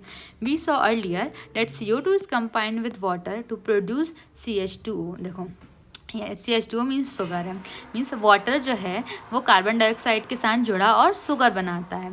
It was of interest to scientist to find out how this reaction proceeded or rather what was the first product formed when CO2 is taken into a reaction of his. देखो क्या हुआ ना, जब हमने देखा, साइंटिस्ट ने सोचा कि ये जो रिएक्शन है इसमें फर्स्ट प्रोडक्ट क्या बना। जब CO2 ने रिएक्ट करा, आखिर फर्स्ट प्रोडक्ट क्या बना था? डायरेक्टली तो शुगर नहीं बन गई। देखो क्या हुआ ना, जस्ट आफ्टर वर्ल्ड वॉर 2 के जस्ट कुछ टाइम पे बाद वहाँ पे रेडियो एक्टिविटी से तबाही हो गई थी, लेकिन जो मेल्विन कैल्विन थे उन्होंने उसका बेनिफिशियल यूज़ किया। उन्होंने क्या किया? रेडियो एक्टिव कार्बन यूज़ किया। जो मेल्विन कैल्विन थे उन्होंने रेडियो एक्टिव कार्बन यूज़ किया, किस में? एल्गल फोटोसिंथेसिस में। उन्होंने एल्गी में फोटोसिंथेसिस कराई, जिससे हमको क्या पता चला? Studies led to discovery that first CO2 fixation product was a 3 carbon organic acid। हमको क्या पता चला कि जो फर्स्ट CO2 फिक्सेशन प्रोडक्ट था वो 3 कार्बन का ऑर्गेनिक एसिड था। He also contributed to working out the complete biosynthetic pathway. उन्होंने उसके बाद ना पूरा कंप्लीट बायोसिंथेटिक पाथवे भी बनाया, तो हम उनके बाद नाम के बाद उसको हम कैल्विन साइकिल बोलते हैं। उनके बाद हमने उनके नाम पे साइकिल रख दी। द फर्स्ट प्रोडक्ट आइडेंटिफाइड, जो फर्स्ट प्रोडक्ट जो आइडेंटिफाइड हुआ था जो कि 3 कार्बन ऑर्गेनिक एसिड था, वो क्या था? 3 फॉस्फोग्लिसरिक एसिड था। ठीक है, 3 फॉस्फोग्लिसरिक एसिड, जिसको हम शॉर्ट में PGA बोलते हैं। नाउ अब हम देखते हैं, क्या आगे देखते हैं। Scientists also tried to know whether all plants have PGA as first product of CO2 fixation। देखो साइंटिस्ट ने देखा कि सारे प्लांट्स में फॉस्फोग्लिसरिक एसिड ही बन रहा है पहला प्रोडक्ट, या कोई दूसरा प्रोडक्ट भी बनता है। तो क्या है, बहुत सारे एक्सपेरिमेंट हुआ दूसरे ग्रुप्स ऑफ प्लांट्स पे भी। तो हमको क्या पता चला कि जहाँ पे फर्स्ट स्टेबल प्रोडक्ट जो था CO2 फिक्सेशन का, वो फिर से ऑर्गेनिक एसिड तो था, बट वो 4 कार्बन का कंपाउंड था। पहले अभी हमने देखा था मेल्विन कैल्विन को क्या पता चला था कि वो 3 कार्बन कंपाउंड था, पर जब दूसरे साइंटिस्ट ने और दूसरे प्लांट्स पे स्टडी की, उन्हें 4 कार्बन एटम का ऑर्गेनिक एसिड मिला। वो कौन सा एसिड था? वो ऑक्जेलो एसिटिक एसिड था, जिसको हम OAA भी बोलते हैं। Since then CO2 assimilation during photosynthesis was said to be of 2 main types। तब से हम जो CO2 synthesis मीन्स जो एसिमुलेशन है, CO2 एसिमुलेशन होता है ड्यूरिंग फोटोसिंथेसिस में, हमने उसको 2 टाइप का बोलने लगा। एक जिनमें 3 कार्बन कंपाउंड बना, मीन्स वो C3 पाथवे फॉलो करते थे प्लांट्स, जिनमें ऑक्जेलो एसिटिक एसिड बनता था वो C4 पाथवे फॉलो करते थे। ठीक है, ये दोनों ग्रुप्स को हम अभी आगे पढ़ेंगे। तो देखो, जो फर्स्ट फिक्सेशन प्रोडक्ट था कुछ प्लांट्स में, वो C3 एसिड था, कुछ में C4 था। C3 एसिड क्या था? फॉस्फोग्लिसरिक एसिड था। और 4 कार्बन कंपाउंड कौन सा था? ऑक्जेलो एसिटिक एसिड था। अब हम देखेंगे the primary acceptor of CO2। तो अब हम क्या पढ़ेंगे? The primary acceptor of CO2। ठीक है, तो the studies very unexpectedly showed that acceptor molecule was a 5 carbon ketose sugar. जो एक्सेप्टर, जो प्राइमरी एक्सेप्टर था ना CO2 का, वो क्या था? वो 5 कार्बन की कीटोस शुगर थी। क्या नाम था उसका? Ribulose bisphosphate, that is RUBP। Okay, then देखो, did any of you think, वो तो छोड़ दो, कोई काम का नहीं है। तो साइंटिस्ट को भी ना बहुत लंबा टाइम लगा था ये पता लगाने के लिए। उन्हें भी लगता था कि जो पहला प्रोडक्ट है वो C3 एसिड होगा, क्योंकि प्राइमरी एक्सेप्टर था वो 2 कार्बन कंपाउंड था, तो और CO2 का यूज़ तो होता था, तो उन्हें भी लगता था कि जो प्राइमरी एक्सेप्टर होगा वो C3 का था। लेकिन डिस्कवरी करने के बाद पता चला 5 कार्बन का RUBP है। देखो, ये पूरे पैरा में ना कुछ नहीं पढ़ना है, डायरेक्ट याद रखना कि जो प्राइमरी एक्सेप्टर है CO2 का वो 5 कार्बन कीटोस शुगर है, that is RUBP, ribulose bisphosphate. अब हम कैल्विन साइकिल देखेंगे। ठीक है, ये बहुत इंपॉर्टेंट होती है। Kelvin and his co-workers then worked out the whole pathway and showed that the pathway operated in a cyclic manner। देखो, फिर कैल्विन और उसके co-workers ने उसके बाद में पूरा पाथवे बता दिया कि ये पाथवे एक साइक्लिक मैनर में चल रहा है, और जो RUBP है वो रीजनरेट हो रहा है। ठीक है, let us now see how the Calvin pathway operates where the sugar is synthesised. अब हम पूरा पाथवे देखेंगे। चलो, that the Kelvin pathway occurs in all photosynthetic plant। ये जो कैल्विन पाथवे है ये सारे फोटोसिंथेटिक प्लांट्स में होता है। It does not matter whether they have C3 और C4 पाथवेज। देखो, उनके पास या तो वो C3 पाथवे से कर रहे हो या C4 पाथवे हो रहा हो, ये मैटर नहीं करता। कैल्विन साइकिल सब में होगी, सारे फोटोसिंथेटिक प्लांट में होगी। ठीक है, अब हमने इजीली समझने के लिए जो कैल्विन साइकिल है उसको डिस्क्राइब कर दिया है 3 स्टेजेस में, डेट इज कार्बोक्सिलेशन, रिडक्शन और रीजनरेशन। क्या क्या? Repeat with me, carboxylation, reduction and regeneration. तो सबसे पहले हम कार्बोक्सिलेशन देखेंगे। Carboxylation is the fixation of CO2 into A stable organic intermediate. Carboxylation का मतलब क्या होता है? CO2 का फिक्सेशन किसमें? एक स्टेबल ऑर्गेनिक इंटरमीडिएट बनेगा। अब carboxylation is the most crucial step of Calvin cycle. जो कार्बोक्सिलेशन है वो मोस्ट क्रूशियल स्टेप है कैल्विन साइकिल की। यहाँ पे क्या हो रहा है? CO2 यूटिलाइज्ड हो रहा है for the carboxylation of RUP। Means जो RUBP का कार्बोक्सिलेशन हुआ कि कौन करेगा? CO2 करेगा, CO2 खर्च होगा। दिस रिएक्शन, जो रिएक्शन है इसको कौन सा एंजाइम कैटेलाइज करेगा? देखो, RUBP का कार्बोक्सिलेशन हो रहा है तो RUBP कार्बोक्सिलेज एंजाइम होगा, उसी के नाम पे होगा। ठीक है, और क्या बनेगा? 2 मॉलिक्यूल्स ऑफ 3 PGA। 3 PGA क्या था? Phosphoglyceric acid. हमारे पास 2 मॉलिक्यूल्स ऑफ 3 फॉस्फोग्लिसरिक एसिड बना। Since this enzyme also has an oxygenation activity, ये एंजाइम है, इसके पास ऑक्सीजनेशन एक्टिविटी भी है, तो इसीलिए इस एंजाइम को हम बोलेंगे रोबिस्को। रोबिस्को क्या होता है? RUBP, कार्बोक्सिजिलेज और ऑक्सीजनेज, मीन्स इसके पास दोनों एक्टिविटी हैं, कार्बोक्सिलेशन भी कर सकता है और वो ऑक्सीजनेशन भी कर सकता है। अभी हम इसको साइकिल से भी बहुत अच्छे से समझेंगे, ठीक है। अभी इतना देखो, ये हमारे पास RUBP है, राइबोलोज बिसफॉस्फेट, यहाँ पे CO2 आया है एटमॉस्फेयर से, ये कार्बोक्सिलेशन हुआ और हमारे पास 3 PGA बना है, ठीक है।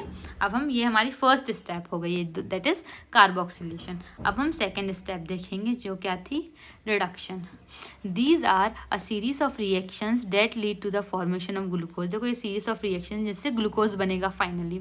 The steps involve utilization of 2 molecules of ATP for phosphorylation. देखो फॉस्फोराइलेशन के लिए यहाँ पे 2 मॉलिक्यूल्स ऑफ ATP यूज होंगे and 2 of NADPH for reduction. देखो 2 ATP यूज हो रहे हैं और 2 NADPH यूज हो रहे हैं, ठीक है, पर CO2 मॉलिक्यूल। मीन्स एक CO2 फिक्स करने के लिए यहाँ पे 2 ATP यूज हो रहे हैं और 2 NADPH यूज हो रहे हैं, ठीक है। हम लिखते जा रहे हैं क्योंकि हमको काउंट करना पड़ेगा बाद में। The fixation of 6 molecules of CO2 and 6 turns of the cycle are required for the formation of 1 molecule of glucose from the pathway. देखो साइकिल के 6 टर्न क्यों हो रहे हैं? क्योंकि जो ग्लूकोज है उसका फॉर्मूला क्या होता है? C6H12O6। मीन्स हमको 6 कार्बन चाहिए ना, और CO2 में कितना कार्बन होता है? 1 कार्बन होता है, इसलिए हमको 6 मॉलिक्यूल्स ऑफ CO2 चाहिए है और इस साइकिल की 6 टर्न्स चाहिए। मीन्स 6 बार ये साइकिल होगी जब जाके ग्लूकोज का 1 मॉलिक्यूल बनेगा। अब यहाँ पे देखो ये रिडक्शन प्रोसेस है।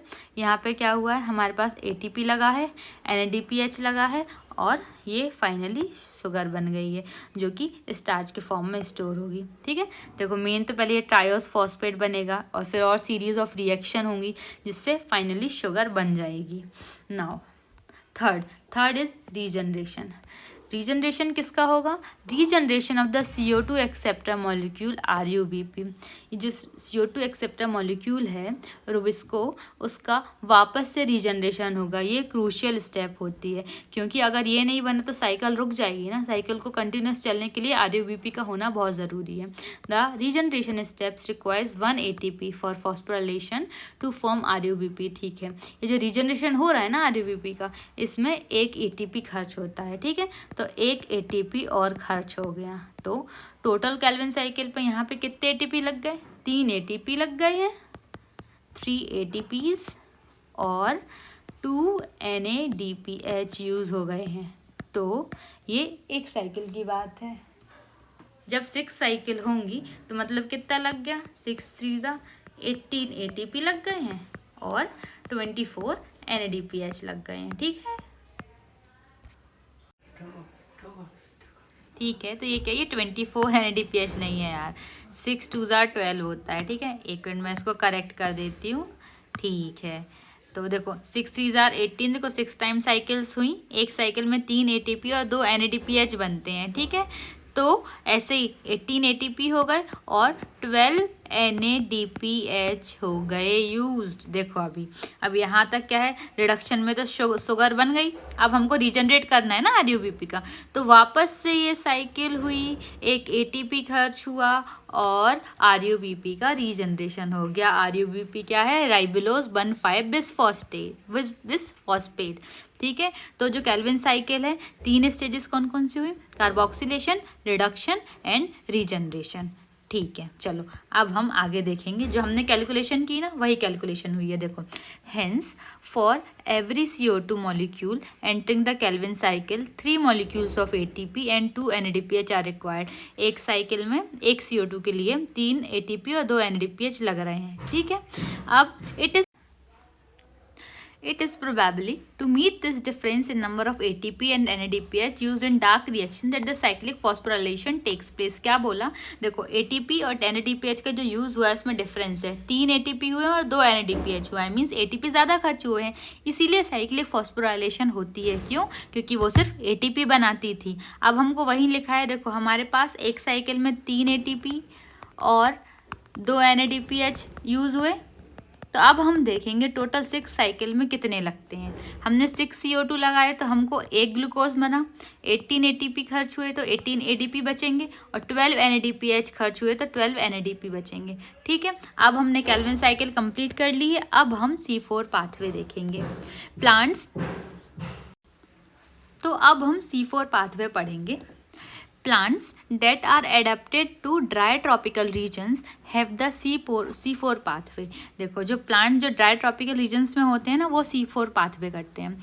दो these plants have the C4 oxaloacetic acid as first CO2 fixation product. देखो इन प्लांट्स का फर्स्ट CO2 फिक्सेशन प्रोडक्ट क्या था, 4 कार्बन ऑक्सैलोएसिटिक एसिड था। They use the C3 pathway और the Calvin cycle as the main biosynthetic pathway. फिर भी जो इनका मेन बायोसिंथेटिक पाथवे है ना, वो केल्विन साइकिल ही है, C3 पाथवे ही है। Then in what way are the different, फिर ये C3 प्लांट से कैसे अलग है, हम देखते हैं ये कैसे अलग है। देखो C4 प्लांट्स आर स्पेशल, क्यों? क्योंकि they have special type of leaf anatomy. देखो ये ड्राई ट्रॉपिकल रीजन्स में होते हैं, तो इनके जो अपनी लीफ है ना, उनको अच्छे से स्पेशली स्ट्रक्चर्ड करना होगा ताकि वहाँ का जो हाई टेम्परेचर है उसमें ये रह सकें। तो they show a special type of leaf anatomy. They tolerate higher temperatures, higher temperature tolerate कर सकते हैं। They show a response to high light intensities, जो हाई लाइट इंटेंसिटीज़ पड़ती हैं ना उनकी लीफ में, उन पे भी वो रिस्पॉन्स दिखा सकते हैं। ठीक है, और they lack a process called photorespiration, photorespiration नहीं होता है वहाँ पे। And have greater productivity of biomass, means ये जो CO2 जो फिक्स कर रहे हैं वो वेस्ट नहीं होने देते हैं, बहुत ज़्यादा ग्रेटर प्रोडक्टिविटी होती है।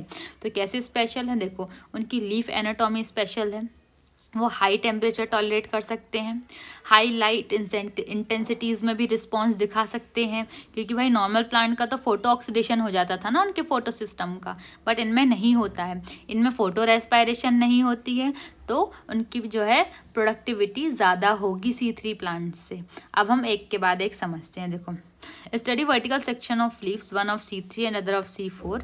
हमने C3 और C4 का वर्टिकल सेक्शन हमने पढ़ा है, तो हमको क्या डिफरेंस मिला है, दोनों की क्या सेम टाइप के मीजोफिल्स हैं या फिर उनका सिमिलर सेल्स। चलो ये क्वेश्चन जो है ना, सेम टाइप की सेल्स हैं या फिर वस्कुलर बंडल शीट के अराउंड सेम सेल्स है क्या नहीं, ये हम पता लगाते हैं आखिर क्या डिफरेंस है। देखो the particularly large cells around the vascular bundles of the C4 plants are called bundle sheath cells. देखो जो वस्कुलर बंडल्स होते हैं ना C4 प्लांट में, उसके अराउंड लार्ज सेल्स होती हैं, उनको हम बंडल शीट सेल्स बोल रहे हैं। And the leaves which have such anatomy are said to have Kranz anatomy, means इनके पास क्रेन्स एनाटॉमी है। जैसे जैसे ये मान लो वस्कुलर बंडल है, ठीक है, ये वस्कुलर बंडल है, तो इनके अराउंड जो हैं वो लार्ज सेल्स ऐसे अरेंज्ड हैं। ठीक है, उन सेल्स को हम बंडल शीट सेल्स बोल रहे हैं, और ये जो अरेंजमेंट है उनको हम क्रेन्स एनाटॉमी बोलते हैं। क्रेन्ज मीन्स क्या होता है, ब्रेथ होता है, and is a reflection of arrangement of cells, means arrangement कैसा है सेल्स का वो हमको पता लग रहा है। The bundle sheath sales may form several layers around the vascular bundles. ये जो बंडल शीट सेल्स है ना, ये बहुत सारी लेयर्स बना लेती हैं वस्कुलर बंडल्स के अराउंड, ऐसे कई लेयर्स में ये प्रेजेंट होती हैं। They are characterized by having a large number of chloroplast, इनमें ना बहुत सारे क्लोरोप्लास्ट होते हैं इन सेल्स में।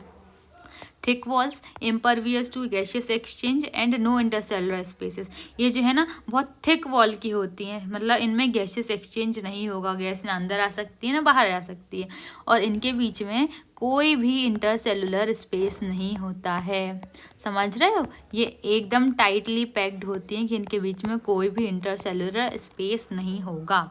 You may like to cut a section of leaves of C4 plants. C4 plants के एग्जाम्पल कौन से दिए, मेज या शोरगम, इनको हमने इनको सेक्शन में कट करा है। ठीक है, हम इनकी to observe the Kranz anatomy देखेंगे और डिस्ट्रीब्यूशन ऑफ मीजोफिल्स देखने के लिए हम इनको कट करते हैं।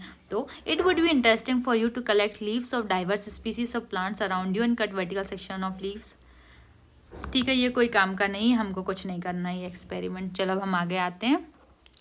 स्टडी पाथवे दिया है फिगर में, अभी हम देखेंगे ये जो पाथवे है ना, this pathway that has been named the Hatch and Slack pathway.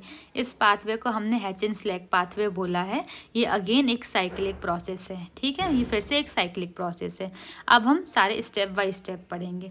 The primary CO2 acceptor is a 3 carbon molecule phosphoenol pyruvate. इसमें क्या होगा, जो प्राइमरी CO2 एक्सेप्टर है वो भी 3 कार्बन मॉलिक्यूल ही है, बट यहाँ पे ये PEP है, फॉस्फोइनॉल पायरुवेट, ठीक है। प्रीवियसली क्या होता था, प्रीवियसली PGA होता था, दैट इज फॉस्फोग्लिसरिक एसिड। यहाँ पे क्या है, phosphoenol pyruvate, and is present in the mesophyll sales. ये मेसोफिल सेल्स में प्रेजेंट होता है। The enzyme responsible for this fixation, ये जो फिक्सेशन हो रहा है कार्बन डाइऑक्साइड के साथ, ये जो फॉस्फोइनॉल पायरुवेट जुड़ रहा है, इसके लिए हमको फॉस्फोइनॉल पायरुवेट कार्बोक्सिलेज एंजाइम लगता है, ठीक है। हम जो PEP कार्बोक्सिलेज है उसको शॉर्ट फॉर्म में पैपकेज भी बोलते हैं। It is important to register that mesophyll cells like rubisco enzyme. देखो क्या है ना, जो मेसोफिल सेल्स होती है ना, उनके पास रोबिस्को एंजाइम नहीं होता है, ठीक है। Now the C4 acid OAA is formed in the mesophyll sales. तो यहाँ पे कौन सा एसिड बनेगा, यहाँ पे ऑक्जेलो एसिटिक एसिड बनेगा। देखो क्या होता था C3 साइकिल में, हम देखते थे जो CO2 है वो RUBP के साथ जुड़ के क्या बनाता था, 3-फॉस्फोग्लिसरिक एसिड बनाता था, ठीक है। तो जो प्राइमरी एक्सेप्टर था किसका, नहीं देखो यहाँ पे ये थोड़ी सी मिस्टेक हुई है, क्या है ना, फिर से हम देखते हैं। जो C3 साइकिल में था उसमें जो प्राइमरी एक्सेप्टर था CO2 का वो RUBP था, बट हम जब C4 पाथवे देखेंगे तो जो प्राइमरी एक्सेप्टर है CO2 का वो फॉस्फोइनॉल पायरुवेट है, ठीक है। अब हमको क्या पता चल गया कि जो मेसोफिल सेल्स हैं उनमें रूबिस्को एंजाइम नहीं है हमारे पास, ठीक है। अब हम आगे देखते हैं। It then forms other 4 carbon compounds like malic acid or aspartic acid in the mesophyll cells itself. देखो क्या हुआ, ये जो हमारा CO2 है, ठीक है, ये एटमॉस्फेयर में था, ये अंदर आया, अब क्या होगा, फॉस्फोइनॉल पायरुवेट जो है मींस PEP से ये बाइंड करेगा, बाइंड करके इसने C4 एसिड बनाया है, कोई सा दूसरा एसिड बनाया जिनको हम क्या बोल रहे हैं, यहाँ पे जो C4 एसिड नाम नहीं लिखा, मैलिक एसिड बनाएगा या फिर एस्पार्टिक एसिड बनाएगा, ठीक है। अब ये जो मैलिक एसिड या एस्पार्टिक एसिड बन गया है, इसका ट्रांसपोर्ट होगा बंडल शीथ सेल में। ये जो है ट्रांसपोर्ट हुआ और ये बंडल शीथ सेल में आ गया। देखो क्या लिखा है, which are transported to the bundle sheath cells. Bundle sheath cells में ये पहुंच गया है। In the bundle sheath cells these C4 acids are broken down to release CO2 and 3 carbon molecule. Bundle sheath cells में क्या होगा, ये जो C4 एसिड है ये टूट के CO2, एक तो CO2 रिलीज होगी, एक 3 कार्बन मॉलिक्यूल बनेगा। तो देखो ये CO2 रिलीज हो गई और ये 3 कार्बन मॉलिक्यूल हमारा बन गया। अब हम आगे देखेंगे क्या हुआ, the 3 carbon molecule is transported back to the mesophyll. ये जो 3 कार्बन मॉलिक्यूल बना है ये वापस मेसोफिल में आ जाएगा, जहाँ पे ये वापस से PEP में कन्वर्ट हो जाएगा। PEP क्या है, फॉस्फोइनॉल पायरुवेट। ऐसे ये जो साइकिल है ये कंप्लीट हो गई, ठीक है। देखो क्या हुआ, ये जो C3 एसिड था इसका ट्रांसपोर्टेशन हुआ और ये वापस मेसोफिल सेल्स में आ गया और ये आके क्या कराएगा, ये रीजनरेशन करा रहा है फॉस्फोइनॉल पायरुवेट का। Now the CO2 released in the bundle sheath sales, ये जो CO2 रिलीज हुई थी ना बंडल शीथ सेल में, एंटर्स द C3 और कैल्विन साइकिल। ये C3 साइकिल में चली जाएगी, मीन्स कैल्विन साइकिल में चली जाएगी। ये जो पाथवे है ये कॉमन है सारे प्लांट्स के लिए, मीन्स ये पाथवे हर एक प्लांट में होता है, ठीक है। तो ये देखो ये जो CO2 बनी ये यहाँ से कैल्विन साइकिल में चली जाएगी और वापस से वो जो सारी रिएक्शंस थी ना, कार्बोक्सिलेशन, रिडक्शन, रीजनरेशन, वो यहाँ पे होगा। Now the bundle sheath cells are rich in enzyme RuBisCO. ये जो बंडल शीथ सेल्स हैं यहाँ पे रूबिस्को होता है बट पैपकेज नहीं होता, ठीक है। ऊपर हमने देखा था मेसोफिल सेल्स के पास पैपकेज था बट रूबिस्को नहीं था। रूबिस्को का फुल फॉर्म क्या है, राइबोलोज, बिसफॉस्फेट, कार्बोक्सिलेज, ऑक्सीजनेज। ठीक है। Thus, the basic pathway that results in the formation of sugars, the Calvin pathway, is common to C3 and C4 plants. ये जो बेसिक पाथवे जिससे शुगर बनती है, that is Calvin pathway, ये दोनों plants में कॉमन है, C3 में भी और C4 में भी। ठीक है। नाउ अब हम यहाँ पे ये हम फिगर देख लिया, हम इसको एक और बार और अच्छे से समझेंगे। अब ध्यान से वर्डिंग पे देना, टेक्स्ट पे नहीं देना। ये हमारे पास मेसोफिल सेल है। ठीक है, इसको ऐसे बड़े में बना लेते हैं। ठीक, ये है हमारे पास बंडल शीथ सेल। ये प्लाज्मोडेस्माटा है जो दो सेल्स के कनेक्शन कराएगा जिससे चीज़ें ट्रांसपोर्ट होती हैं। अब क्या हुआ हमारे पास, बाहर से CO2 आई, एटमॉस्फेयर से CO2 आई अंदर। ठीक है, वाटर तो हो गई, वाटर से मिलके बाइकार्बोनेट आयन बन गया। अब ये जो CO2 है इसका यहाँ प्राइमरी एक्सेप्टर कौन है, PEP, फॉस्फोइनॉल पायरुवेट। ठीक है, मीन्स यहाँ पे CO2 का फिक्सेशन हुआ और क्या बना, पहला C4 एसिड बना। ये जो C4 एसिड है वो या तो मैलिक एसिड बनेगा या तो एस्पार्टिक एसिड बनेगा। फिर इस C4 एसिड का ट्रांसपोर्ट होगा और वो मेसोफिल सेल से बंडल शीथ सेल में आ जाएगा। फिर ये जो C4 एसिड है इसका यहाँ पे डीकार्बोक्सिलेशन होगा। डीकार्बोक्सिलेशन होगा मीन्स CO2 रिलीज़ होगी, CO2 रिलीज़ होगी और एक C3 एसिड बन जाएगा। फिर ये जो C3 एसिड बना है इसका वापस से ट्रांसपोर्ट होगा और ये वापस से बंडल शीथ सेल्स से मेसोफिल सेल्स में आ जाएगा। ठीक है, ये C3 एसिड आ गया यहाँ पे। अब यहाँ पे आके क्या कराएगा, ये PEP जो है फॉस्फोइनॉल पायरुवेट है उसका रीजनरेशन कराएगा। ठीक है, आया समझ में। अब ये नॉर्मल सी चीज़ है, सबसे आउटर मोस्टली सेल वॉल होती है, ये सेल मेम्ब्रेन होती है। ये पूरा हैच-एंड-स्लेग पाथवे था। तो अब हम फोटो रेस्पिरेशन पढ़ेंगे। ठीक है, तो let us try and understand one more process that creates an important difference between C3 and C4 plants. अब हम एक और प्रोसेस पढ़ेंगे जो कि डिफरेंस क्रिएट करेगी C3 और C4 प्लांट्स के बीच में। उस प्रोसेस का नाम क्या है, फोटो रेस्पिरेशन। हमने अभी देखा था फोटो रेस्पिरेशन C4 प्लांट्स में नहीं होता है। तो to understand photorespiration we have to know a little bit more about the first step of Calvin pathway. देखो हमको पता है फर्स्ट स्टेप कौन सी थी, CO2 fixation step. This is the reaction where RUBP combines with CO2 to form 2 molecules of 3PGA। ठीक है, ये 2 मॉलिक्यूल्स बनते थे हमारे पास 3PGA के। ये तो देखो कितनी ख़राब राइटिंग में लिखा है मैंने, चलो फिर से लिख के बताती हूँ। जो कैल्विन पाथवे है उसकी फर्स्ट स्टेप क्या होती थी, CO2 फिक्सेशन होता था। ठीक है, मीन्स CO2 जो है वो RUBP के साथ जुड़ा और 2 मॉलिक्यूल्स बनते हैं 3PGA के। इस एंजाइम को इस रिएक्शन को कौन सा एंजाइम कैटालाइज करता था, रूबिस्को करता था। ठीक है, तो ये रूबिस्को है, यही फर्स्ट स्टेप है। ये देखो यहाँ पे लिखी हुई भी है। RuBisCO is most abundant enzyme in the world. पूरे बायोस्फीयर में, वर्ल्ड में रूबिस्को जो है मोस्ट इम्पॉर्टेंट अबंडेंट एंजाइम है।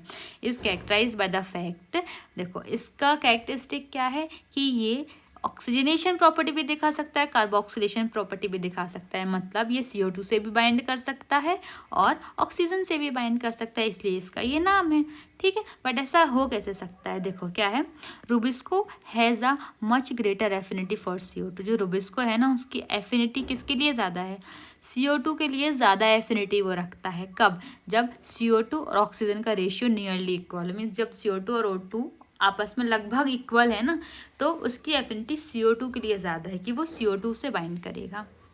Imagine what would happen if this were not so. Imagine करो अगर ऐसा ना हो, मीन्स ऑक्सीजन का कंसंट्रेशन बहुत ज़्यादा हो गया तो बाइंडिंग तो कॉम्पिटिटिव हो जाएगी ना। मतलब ये रिलेटिव कंसंट्रेशन होता है ऑक्सीजन और CO2 का, ये डिटरमाइन करेगा कि एंजाइम आखिर बाइंड किसके साथ करेगा। देखो C3 प्लांट्स में क्या होता है, some O2 does bind to RuBisCO, कुछ ऑक्सीजन भी रुबिस्को के साथ जुड़ेगी। मतलब देखो अगर रुबिस्को की प्रॉपर्टी ऑक्सीजन के साथ भी दिख रही है मीन्स CO2 फिक्सेशन तो कम गया ना, पूरा जो रुबिस्का है वो CO2 फिक्सेशन नहीं कर पा रहा है, तो जो CO2 फिक्सेशन है वो डिक्रीज हो गया। Here the RUBP instead of being converted to 2 molecules of PGA, देखो अब क्या होगा, जो RUBP कन्वर्ट होता था 2 मॉलिक्यूल्स ऑफ फॉस्फोग्लिसरिक एसिड, ये ना होके RUBP, हम यहाँ रिएक्शन लिखते चलेंगे साथ साथ में, RUBP ऑक्सीजन के साथ जुड़ के क्या बना रहा है, 1 molecule of phosphoglycerate and phosphoglycolate. देखो अब वो बना रहा है फॉस्फोग्लिसरेट एंड फॉस्फोग्लाइकोलेट, ठीक है। तो जो फॉस्फोग्लाइकोलेट है ये 2 कार्बन कंपाउंड है, और जो यहाँ पे हमारे पास फॉस्फोग्लिसरेट बना है ना, ये सिर्फ एक ही मॉलिक्यूल बनता है, कितना, 1 मॉलिक्यूल बनता है। तो ये फोटो रेस्पायरेशन हुआ, क्या हुआ, देखो CO2 के साथ तो बाइंड नहीं करा, वो ऑक्सीजन के साथ बाइंड कर गया, जो कार्बन डाइऑक्साइड का फिक्सेशन है ना वो कम हो गया। अब जो RUBP ऑक्सीजन के साथ बाइंड कर रहा है तो उसने क्या बनाया है, एक मॉलिक्यूल बनाया फॉस्फोग्लिसरेट का और फॉस्फोग्लाइकोलेट बनाया है, ठीक है। इसी पाथवे को हम फोटो रेस्पायरेशन बोलते हैं। फॉस्फोग्लाइकोलेट 2 कार्बन कंपाउंड है, ठीक है, ये भी पूछते हैं तो याद रखना। In the photorespiratory pathway there is neither synthesis of sugar nor of ATP। इस पाथवे में क्या हुआ है पता है, ना तो शुगर बनी है ना तो ATP बनी है, भाई हमको तो यही चाहिए ना, तो शुगर भी नहीं बनी ATP नहीं बनी, तो ये तो एक तरफ से वेस्ट हुआ ना एनर्जी का। तो rather it results in the release of CO2 with the utilisation of ATP। इसमें क्या हुआ है, इसमें एक तो CO2 भी रिलीज हो गई जिससे हम शुगर बनाते, और इसने ATP भी खर्च कर लिया, तो ओवरऑल नुकसान ही कराया है। तो in the photorespiratory pathway there is no synthesis of ATP और NADPH। ना ATP बना, देखो ना ATP बना ना NADPH बना, CO2 को भी रिलीज़ करवा दिया, और ATP बनाया तो है नहीं, खर्च भी कर लिया, तो देखो कितना ज़्यादा ये बेकार प्रोसेस है, तो किसी भी काम के नहीं है। इसका जो बायोलॉजिकल फंक्शन है ना अभी तक हमको नहीं पता है, ठीक है।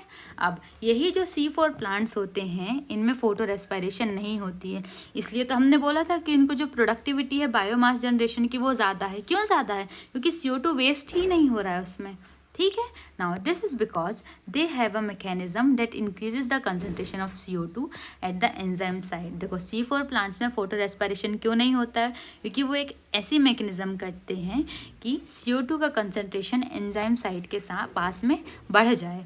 This takes place when the C4 acid from the mesophyll is broken down in the bundle sheath cells to release CO2। हमने अभी देखा था हैच एंड सेलेक्ट पाथवे में क्या होता था, देखो फिर से हम डायरेक्ट इससे देख के समझेंगे। ये जो C4 एसिड है इसका जब ब्रेक डाउन हुआ C3 एसिड में, तो कलर चेंज करेंगे, ये CO2 रिलीज हुआ ना, तो जो CO2 रिलीज हुआ इससे क्या हो रहा है, CO2 का कंसंट्रेशन बढ़ रहा है। अब CO2 का कंसंट्रेशन बढ़ रहा है तो रुबिस्को ऑक्सीजन के साथ जुड़ ही नहीं पाएगा, ठीक है। नाउ अब हम आगे पढ़ेंगे, वापस से जाते हैं जहाँ पे हम रीड कर रहे थे, ठीक। This results in increasing the intracellular concentration of CO2। इससे क्या हुआ, जो इंट्रासेलुलर कंसनट्रेशन है कार्बन डाइऑक्साइड का वो बढ़ गया। In turn this ensures that the rubisco functions as carboxylase minimising the oxygenase activity. देखो क्या हुआ, CO2 का कंसनट्रेशन बढ़ गया तो जो अब रुबिस्को है वो कार्बोक्सिलेज जैसे एक्ट करेगा, और जो उसकी ऑक्सीजनेज एक्टिविटी है वो कम हो गई, ओके। नाउ अब हमको पता है कि C4 प्लांट्स में क्यों फोटो रेस्पिरेशन नहीं होता, इसीलिए उसकी प्रोडक्टिविटी और जो ईल्ड्स है वो C3 प्लांट से ज़्यादा होगी, और साथ साथ ये जो प्लांट्स हैं वो हायर टेम्परेचर को भी टॉलरेट कर सकते हैं, ठीक है। अब हम देखेंगे टेबल के थ्रू डिफरेंसेस देखेंगे दोनों में। तो इसमें क्या लिखा है, fill in the columns 2 and 3 in this table to highlight the differences between. वही है, हमको डिफरेंस बताना है C3 प्लांट और C4 प्लांट्स के बीच में। यहाँ पे कैरेक्टरिस्टिक्स लिखा है और यहाँ से हमसे चूज़ करना है, ठीक है। So cell type in which the Calvin cycle takes place. हमको बताना है C3 प्लांट्स और C4 प्लांट्स में किस सेल में केल्विन साइकिल होती है। देखो C3 प्लांट्स में मेसोफिल सेल्स में होती थी और C4 प्लांट्स में बंडल शीथ सेल्स में होती थी, ठीक है। क्यों, क्योंकि C4 प्लांट्स की जो मेसोफिल सेल्स है ना उसमें रुबिस्को है ही नहीं, इसीलिए। Now second question, cell type in which the initial carboxylation reaction occur, जो इनिशियल कार्बोक्सिलेशन रिएक्शन है वो कहाँ होगी? C3 में भी मीजोफिल सेल्स में होती थी, C4 में भी मीजोफिल सेल्स में ही होती है। How many cell types does the leaf have that fix CO2? देखो C3 प्लांट्स के पास सिर्फ एक है, डेट इज मीजोफिल सेल्स, और C4 प्लांट्स के पास दो हैं। कौन कौन सी? एक मीजोफिल सेल्स हैं और बंडल शीथ सेल्स होती हैं। Now which is the primary CO2 acceptor? C3 plants में CO2 RUBP के साथ जुड़ता था और C4 प्लांट में CO2 फॉस्फोइनॉल पायरुवेट के साथ जुड़ता था। Number of carbons in the primary CO2 acceptor, जो RUBP है उसमें 5 कार्बन का होता है और जो फॉस्फोइनॉल पायरुवेट है वो 3 कार्बन का होता है। Which is the primary CO2 fixation product? C3 plants में वो फॉस्फोग्लिसरिक एसिड है, सबसे पहले बनता है। C4 प्लांट में सबसे पहले ऑक्सैलो एसिटिक एसिड बनता है। इनमें कितने कार्बन्स होते हैं? PGA जो है वो 3 कार्बन कंपाउंड है, ऑक्सैलो एसिटिक एसिड जो है वो 4 कार्बन कंपाउंड है। Does the plant have rubisco? Obviously C3 plants और C4 प्लांट्स दोनों के पास रुबिस्को है। Does the plant have PEPcase? PEPcase भी दोनों के पास है, C3 के पास भी है और C4 के पास भी है। Which cells in the plant have rubisco? देखो C3 में जो मीजोफिल सेल्स है वहाँ रुबिस्को है और C4 में बंडल शीथ सेल्स के पास रुबिस्को है। CO2 fixation rate under high light condition, देखो जो C3 प्लांट्स है ना वो हाई लाइट को, हाई टेम्परेचर को ये नहीं टॉलरेट कर सकते हैं, इसलिए इनमें जो CO2 फिक्सेशन रेट है वो कम हो जाएगी। बट C4 तो कर सकते हैं ना टॉलरेट, तो इनमें हाई हो जाएगी rate. Whether photorespiration is present at low light intensities, देखो लो लाइट इंटेंसिटीज़ पे होगा क्या फोटो रेस्पायरेशन? C3 में कभी कभी हो जाता है बट C4 में तो एकदम नेग्लिजिबल है, क्योंकि उनके पास तो अलग ही प्रोसेस थी ना, उनमें तो फोटो रेस्पायरेशन होता ही नहीं है। अब whether photorespiration is present at high light intensities, C4 में तो होगा ही नहीं फोटो रेस्पायरेशन, इसलिए हमेशा नेग्लिजिबल आंसर है, ठीक है। बट अब फोटो रेस्पायरेशन लाइट पे भी डिपेंड करता है, तो जब कम लाइट हुई तो कभी कभी होगा फोटो रेस्पायरेशन। अब लाइट ज़्यादा हो गई, फोटोसिंथेसिस हुई, ऑक्सीजन बना, तो फोटो रेस्पायरेशन भी तो ज़्यादा हो गया ना, इसलिए C3 प्लांट्स में हाई हो गई activity. Whether photorespiration would be present at low CO2 concentration, हाँ जब CO2 कंसनट्रेशन कम है जब तो और ज़्यादा फोटो रेस्पायरेशन होता है, तो C3 में हाई है।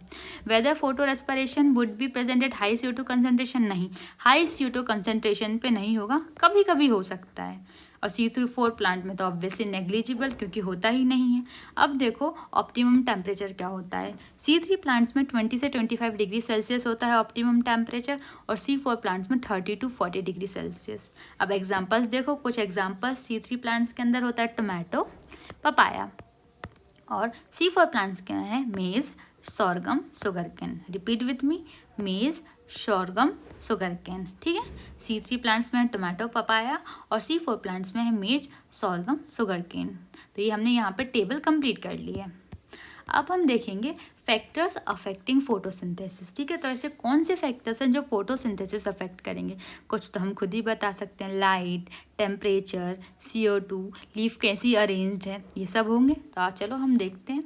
N understanding of the factors that affect photosynthesis is necessary, ठीक। The rate of photosynthesis is very important in determining the yield of plants including crop plants। वही कितनी photosynthesis हुई है उससे ही हमको पता लगेगा कि प्लांट की yield कितनी होगी, ठीक है। तो photosynthesis is under the influence of several factors, बहुत सारे factors होंगे, both इंटरनल एंड एक्सटर्नल, दोनों फैक्टर पर डिपेंड करेगा। इंटरनल फैक्टर्स कौन से होंगे? जो प्लांट के खुद के होंगे। The plant factors include the number, size, age and orientation of leaves. क्या क्या बोला है? नंबर, साइज, एज और ओरिएंटेशन ऑफ लीव्स। ऑब्वियसली जो बड़ी साइज की लीफ है उसमें ज़्यादा फोटोसिंथेसिस होती है, ठीक है। Then mesophyll cells and chloroplasts, ठीक है। क्या क्या इन सब का? लीव्स, मीजोफिल सेल्स, क्लोरोप्लास्ट, इन सब के नंबर, साइज, एज और ओरिएंटेशन पे डिपेंड करेगा। इंटरनल CO2 कंसनट्रेशन कितना है उसमें भी डिपेंड करेगा, और क्लोरोफिल कितना है, द अमाउंट ऑफ क्लोरोफिल, ये सारे इंटरनल फैक्टर्स हो गए। अब द प्लांट और internal factors are dependent on the genetic predisposition and the growth of the plant. ये जो इंटरनल फैक्टर्स हैं ना, ये प्लांट के जेनेटिक प्रीडिस्पोजिशन पे डिपेंड करते हैं, ठीक है, और प्लांट की ग्रोथ पे डिपेंड करते हैं। अब हम देखेंगे एक्सटर्नल फैक्टर्स कौन कौन से होंगे, ठीक है। दूसरे पेन से देखेंगे, चलो। The external factors would include the availability of sunlight, वही था, sunlight, temperature, CO2 concentration, water, means जिस चीज़ों से मिलके फोटोसिंथेसिस हो रही थी वही सारे एक्सटर्नल फैक्टर्स होंगे. As a plant photosynthesizes, all these factors will simultaneously affect its rate. देखो जैसे ही प्लांट ना फोटोसिंथेसिस करना चालू करेगा, जो जो सारे फैक्टर्स हैं ना एक साथ उसकी रेट को इफेक्ट करेंगे. Hence, though several factors interact and simultaneously affect photosynthesis or CO2 fixation, usually one factor is the major cause or is the one that limits the rate. देखो सारे फैक्टर्स जो हैं वो एक साथ एक्ट करेंगे, लेकिन कोई एक फैक्टर होगा जो मेजर कॉज होगा, मीन्स सारे फैक्टर्स पे डोमिनेट कर जाएगा, ठीक है, और रेट को लिमिट कर देगा. Hence at any point the rate will be determined by the factor available at सब ऑप्टिमल लेवल्स. क्या बोल रहा है, तो किसी भी पॉइंट पर रेट कौन डिटरमाइन करेगा, वही फैक्टर डिटरमाइन करेगा जो अवेलेबल सब ऑप्टिमल लेवल्स पे, मीन्स उस लेवल पे जो फैक्टर वहाँ पे एक्ट कर रहा है वही उसकी रेट डिटरमाइन करेगा. देखो when several factors affect any biochemical process, ये जो है किसने बताया है, ब्लैकमैन्स लॉ ऑफ लिमिटिंग फैक्टर्स, जो कि उन्होंने 1905 में बताया था, ठीक है, कि फैक्टर्स पे कैसे डिपेंड कर रहा है. देखो if a chemical process is affected by more than one factor, अगर कोई केमिकल प्रोसेस एक फैक्टर पे से ज़्यादा फैक्टर्स पे डिपेंड है, then its rate will be determined by the factor which is nearest to its minimal value. ठीक है, तो जो रेट है ना वो किस फैक्टर पे डिटरमाइन करेगी, जो जिसकी सबसे कम वैल्यू होगी, ठीक है. It is the factor which directly affects the process if it's quantity is change. यही वो फैक्टर है जो डायरेक्टली फोटोसिंथेसिस पे अफेक्ट करेगा अगर इसकी क्वांटिटी हम बदल दें. देखो क्या होता है ना, किसी को कोई फैमिली बाहर जा रही है, सब रेडी हो गए हैं, एक जन जो सबसे धीरे रेडी हो रहा है वही डिसाइड करेगा ना कि वो फैमिली कितने बजे निकलेगी घर से. तो ये वही एग्जाम्पल है, जिस भी फैक्टर की सबसे कम क्वांटिटी होगी या जो सबसे कम अवेलेबल होगा वही डिसाइड करेगा फोटोसिंथेसिस की रेट को. ये किसने दिया है, ये ब्लैकमैन ने दिया है, लॉ ऑफ लिमिटिंग फैक्टर्स, जो कि 1905 में दिया था. अब हम इसके एग्जाम्पल देखेंगे. For example, despite the presence of a green leaf and optimal light and CO2 conditions, the plant may not photosynthesis if the temperature is very low. क्या बोल रहा है, सब कुछ है प्लांट के पास, ग्रीन लीफ है, ऑप्टिमम लाइट है, CO2 है, सब कुछ है, लेकिन अगर टेम्परेचर बहुत लो है ना तो प्लांट फोटोसिंथेसिस नहीं करेगा, ठीक है. और अगर हम इस लीफ को ऑप्टिमल टेम्परेचर दे दें तो वो फोटोसिंथेसिस करना स्टार्ट कर देगा. अब हम एक एक करके सारे फैक्टर पढ़ेंगे. सबसे पहले क्या है, लाइट. तो there is a linear relationship between incident light and CO2 fixation rates at low light intensities. देखो क्या लिखा है, low light intensities means low light intensities पे एक linear relationship बनता है incident light के बीच में और CO2 fixation के बीच में. But at higher light intensities, change हो गया टर्म, ठीक है. अब हायर लाइट इंटेंसिटीज़ पे gradually the rate does not further increase. जो रेट है ना फर्दर नहीं बढ़ती है. क्यों, भले ही लाइट बढ़ रही है बट दूसरे फैक्टर्स तो ख़त्म हो रहे हैं ना, इसलिए जो रेट है वो फर्दर नहीं बढ़ेगी. देखो इसको हम ग्राफ से समझेंगे. किसका ग्राफ है, graph of light intensity on the rate of photosynthesis. हमको ये जो वाई एक्सिस है इस पर रेट ऑफ फोटोसिंथेसिस बताइए और जो एक्स एक्सिस पे इस पर लाइट इंटेंसिटी बताइए. शुरू में जब लो लाइट इंटेंसिटीज़ है ना, जब तो रेट डायरेक्टली प्रोपोर्शनल है, मीन्स जैसे जैसे लाइट बढ़ रही है वैसे ही वैसे रेट ऑफ फोटोसिंथेसिस भी बढ़ रही है. बट एक टाइम पे जैसे ही हमने लाइट इंटेंसिटी को और ज़्यादा बढ़ाया, बट जो हमारी रेट है ना फिर वो उतनी ज़्यादा नहीं बढ़ेगी. क्यों नहीं बढ़ेगी, क्योंकि दूसरे फैक्टर्स जो है ना वो लिमिटिंग हो गए, ठीक है. अब हम देखते हैं क्या बोल रहा है आगे. What is interesting to note is that light saturation occurs at 10% of the full sunlight. Means जो full sunlight की सिर्फ 10% पे ही लाइट का सैचुरेशन हो जाता है, ठीक है. मतलब इससे ज़्यादा लाइट मिली तो रेट ऑफ फोटोसिंथेसिस नहीं बढ़ेगी. Hence, except for plants in shade or in dense forest, light is rarely a limiting factor in nature. Means light तो यार बहुत ज़्यादा है, क्योंकि सनलाइट है तो लाइट की तो कमी ही नहीं है, तो लिमिटिंग फैक्टर तो होगा ही नहीं. लेकिन कुछ ऐसे प्लांट्स जो बहुत ज़्यादा घने जंगलों में, क्योंकि ऊपर तो एकदम लंबे लंबे पेड़ है ना, तो उनके नीचे जो छोटे प्लांट्स छिप गए ना, उनके पास सनलाइट नहीं पहुंच पा रही. सिर्फ उन्हीं प्लांट्स में लाइट लिमिटिंग फैक्टर होगी, बाकी किसी में नहीं होगी. Now increase in incident light beyond the point causes the break down of chlorophyll. देखो अगर हम एक पॉइंट है उसके भी बियॉन्ड हम और ज़्यादा लाइट की इंटेंसिटी बढ़ा देंगे तो क्लोरोफिल टूट जाएगा भाई, क्लोरोफिल का फोटो ऑक्सीडेशन हो जाएगा, वो टूट जाएगा और क्या होगा, फोटोसिंथेसिस ऑब्वियसली डिक्रीज हो जाएगी। यार क्लोरोफिल होगा ही नहीं तो फोटोसिंथेसिस कहाँ होगी। ये हमने ग्राफ देखा है, ठीक है, ये हमने यहाँ पे कुछ डिनोट करा है, जैसे ए है, इतना एरिया ए है, ये बी है, सी है। ए पे क्या शो कर रहा है कि हाँ डायरेक्टली लीनियर रिलेशनशिप है, बढ़ रही है रेट, और बी क्या डिनोट कर रहा है, अभी भी बढ़ तो रही है बट धीरे धीरे ऐसा है कम अमाउंट में बढ़ रही है। बट फिर सी एक ऐसा पॉइंट आया जहाँ पे लाइट बढ़ाते जा रहे हैं फिर भी फोटोसिंथेसिस की रेट नहीं बढ़ रही, ठीक है। अब हम आगे देखेंगे कार्बन डाइऑक्साइड कंसंट्रेशन।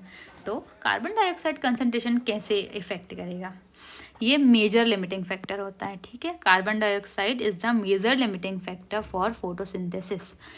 क्यों, क्योंकि एटमॉस्फेयर में कार्बन डाइऑक्साइड का कंसंट्रेशन कम है बहुत।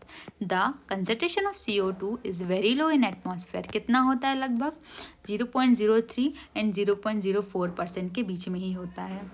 Increase in concentration up to 0.05% can cause an increase in CO2 fixation rates। देखो अगर हम इसका कंसंट्रेशन 0.05% तक बढ़ा दें तो CO2 फिक्सेशन रेट भी बढ़ जाएगी। बट अगर इस लेवल के हम और ऊपर कर दें ना तो ये जो है फिर फोटोसिंथेसिस नहीं बढ़ेगी। देखो beyond this the level can become damaging. जो लेवल है ना डैमेजिंग हो जाएंगे क्योंकि CO2 जो है वो टॉक्सिक होता है, तो can become damaging over longer periods. Now C3 and C4 plants respond differently to CO2 concentration. हाँ ये दोनों प्लांट्स हैं ना C3 और C4, ये अपने अपने तरीके से CO2 कंसनट्रेशन पे एक्ट करेंगे।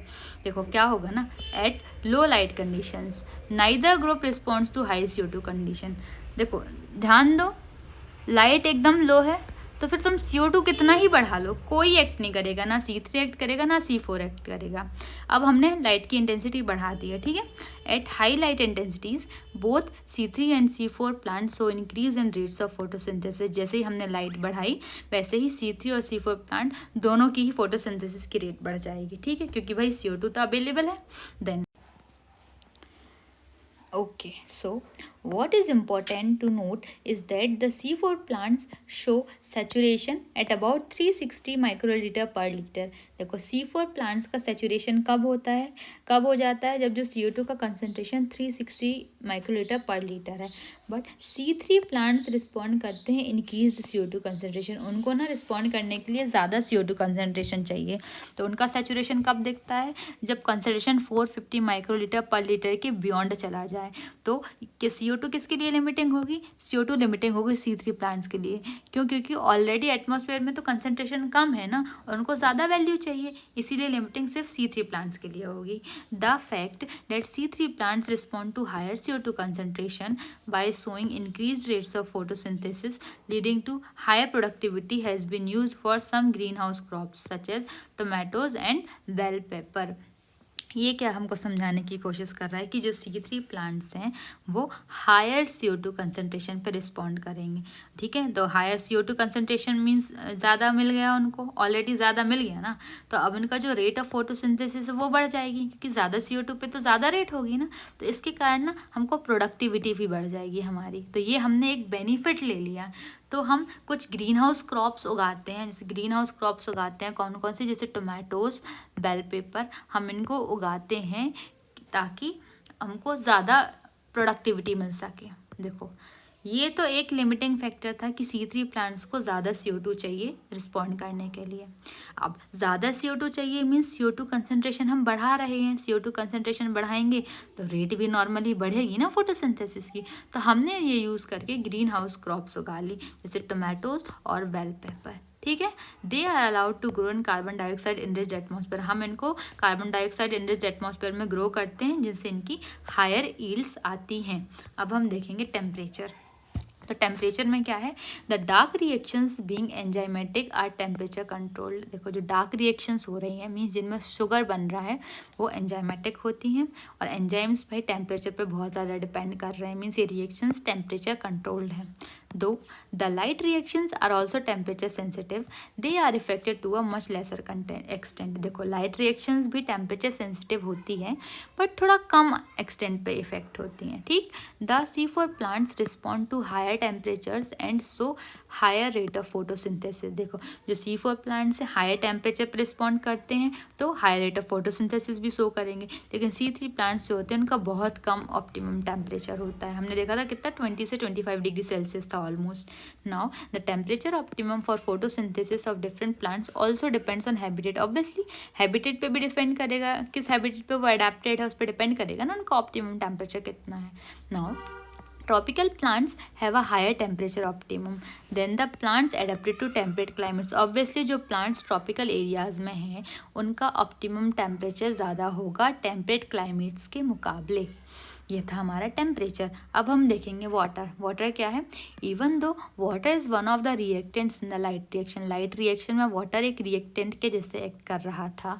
The effect of water as a factor is more through its effect on plant. क्या है? तो जो वाटर का इफेक्ट है ना वो एज अ फैक्टर ज़्यादा इफेक्ट दिखाएगा, ठीक है, rather than directly on photosynthesis. एक फैक्टर के जैसे वो ज़्यादा इफेक्ट दिखाएगा। क्यों? देखो water stress causes the stomata to close. Water का स्ट्रेस होगा, वाटर की कमी होगी तो स्टोमेटा बंद हो जाएगा। स्टोमेटा बंद हो जाएगा hence reducing the CO2 availability. CO2 अंदर नहीं आ पाएगी तो CO2 के अंदर कमी हो गई, ठीक है। अब बिसाइड्स वाटर स्ट्रेस, अब जो पानी की कमी हुई है उसमें लीव्स पे और क्या इफेक्ट पड़ेगा? लीव्स विल्ट, थोड़ी मुरझा जाएंगी, दस reducing the surface area of leave. जो लीव का सरफेस एरिया होगा वो भी कम हो गया।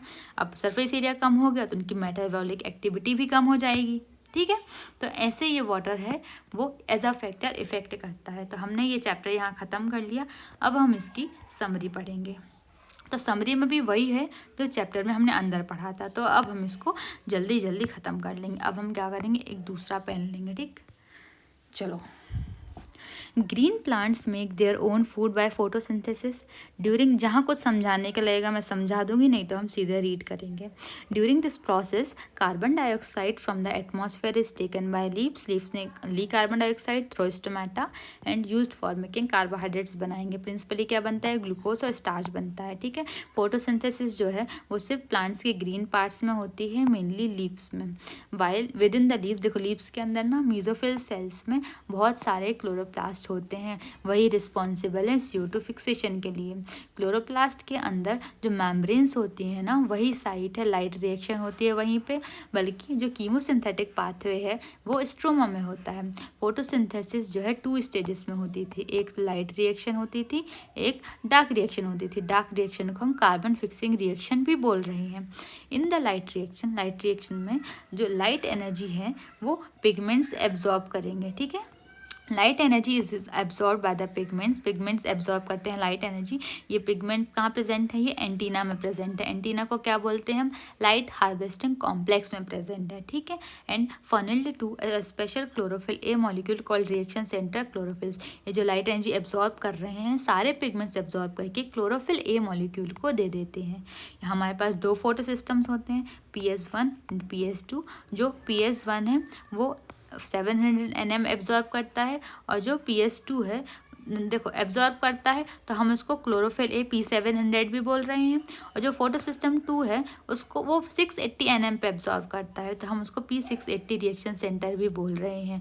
जो क्या that absorbs red light at 680 nm पे एब्जॉर्ब करता है वो। आफ्टर एब्जॉर्बिंग लाइट एब्जॉर्ब करने के बाद क्या होता है? इलेक्ट्रॉन्स एक्साइट होते हैं और ट्रांसफ़र होते हैं फोटो सिस्टम 2 से फोटो सिस्टम 1 से और फाइनली NADP प्लस से NADH बन जाता है। ड्यूरिंग दिस प्रोसेस, इस प्रोसेस के दौरान जो प्रोटॉन ग्रेडियंट बनता है कहाँ? अक्रॉस मेम्ब्रेन ऑफ थैलाकॉइड के मेम्ब्रेन के अक्रॉस प्रोटॉन ग्रेडियंट बना। अब ये जो प्रोटॉन ग्रेडियंट बना इसी का ब्रेकडाउन होगा कहाँ से? थ्रू ब्रेकडाउन हुआ। अब इस जो H+ हैं वो मूव करेंगे through F0 part of the ATPase enzyme. ATPase enzyme के 2 पार्ट होते हैं, F0 और F1। जो F0 है वो ट्रांस मेम्ब्रेन चैनल के जैसे एक्ट करेगा। जो प्रोटॉन है वो F0 से पास करेंगे। जैसे ही पास करेंगे वो एनर्जी रिलीज़ करेंगे। रिलीज इनफ एनर्जी मीन्स इतनी एनर्जी रिलीज़ कर देंगे जिससे ATP बन जाए। क्या होगा, F1 में कन्फर्मेशनल चेंज होगा और ATP बन जाएगा। स्प्लिटिंग ऑफ वाटर, जो वाटर मॉलिक्यूल्स टूटते हैं ना, ये PS2 फोटोसिस्टम 2 के साथ एसोसिएटेड है, और यहीं पे जब वाटर टूटेगा तो ऑक्सीजन रिलीज होगा, प्रोटॉन रिलीज होंगे और इलेक्ट्रॉन्स रिलीज होंगे, जो कि फोटोसिस्टम 2 में ट्रांसफर हो जाएंगे। Now in the carbon fixation cycle, देखो कार्बन फिक्सेशन साइकिल में जो CO2 है उसको एक एंजाइम ऐड कर रहा है, कौन सा, रूबिस को ऐड करता है, किससे, RUBP से। RUBP 5 कार्बन कंपाउंड है, क्या बनता है, 2 मॉलिक्यूल्स बनते हैं 3 कार्बन PGA के, ठीक है। फिर उसके बाद ये शुगर में कन्वर्टेड हो जाता है कैल्विन साइकिल के, और जो RUBP है वो रीजनरेट हो जाता है। During the process ATP and NADPH synthesise and light reaction are utilise, light reaction में ATP और NADPH बने थे वो यहाँ पे यूज हो जाएंगे। रूबिस्को ऑल्सो कैटेलाइज्ड अ बेस्टफुल ऑक्सीजनेशन रिएक्शन, देखो जो रूबिस्को है वो एक बेस्टफुल ऑक्सीजनेशन रिएक्शन होती है, जो फोटो रेस्पायरेशन है, C3 प्लांट्स है उसको भी रूबिस्को ही कैटेलाइज करता है। Some tropical plants show a special type of photosynthesis called C4 pathway, कुछ ट्रॉपिकल प्लांट में C4 पाथवे भी होता है, ठीक है। इसमें क्या होता है, जो फर्स्ट प्रोडक्ट होता है CO2 फिक्सेशन का वो मीजोफिल में बनता है, जो कि 4 कार्बन कंपाउंड होता है, क्या होता है, ऑक्सैलोएसिटिक एसिड होता था। इन द बंडल शीथ सेल्स, यहाँ पे बंडल शीथ सेल्स में कैल्विन पाथवे होता है, ठीक है, out for synthesis of carbohydrates, वही ये देखो बंडल शीथ सेल्स में कैल्विन पाथवे होगा और कैल्विन पाथवे से शुगर बन जाएगी। चलो यहाँ पे ये जो है चैप्टर ख़त्म होता है, ये थोड़ा बड़ा हुआ है, आप इसको 2x पे देख के सुन सकते हो, समझ सकते हो। ओके भाई, मेहनत करते रहो, पढ़ते रहो और लगे रहो, अपना टाइम वेस्ट नहीं करना, हो जाएगा सब कुछ, हो जाएगा, सिलेबस सब सही से हो जाएगा। तो ऑल द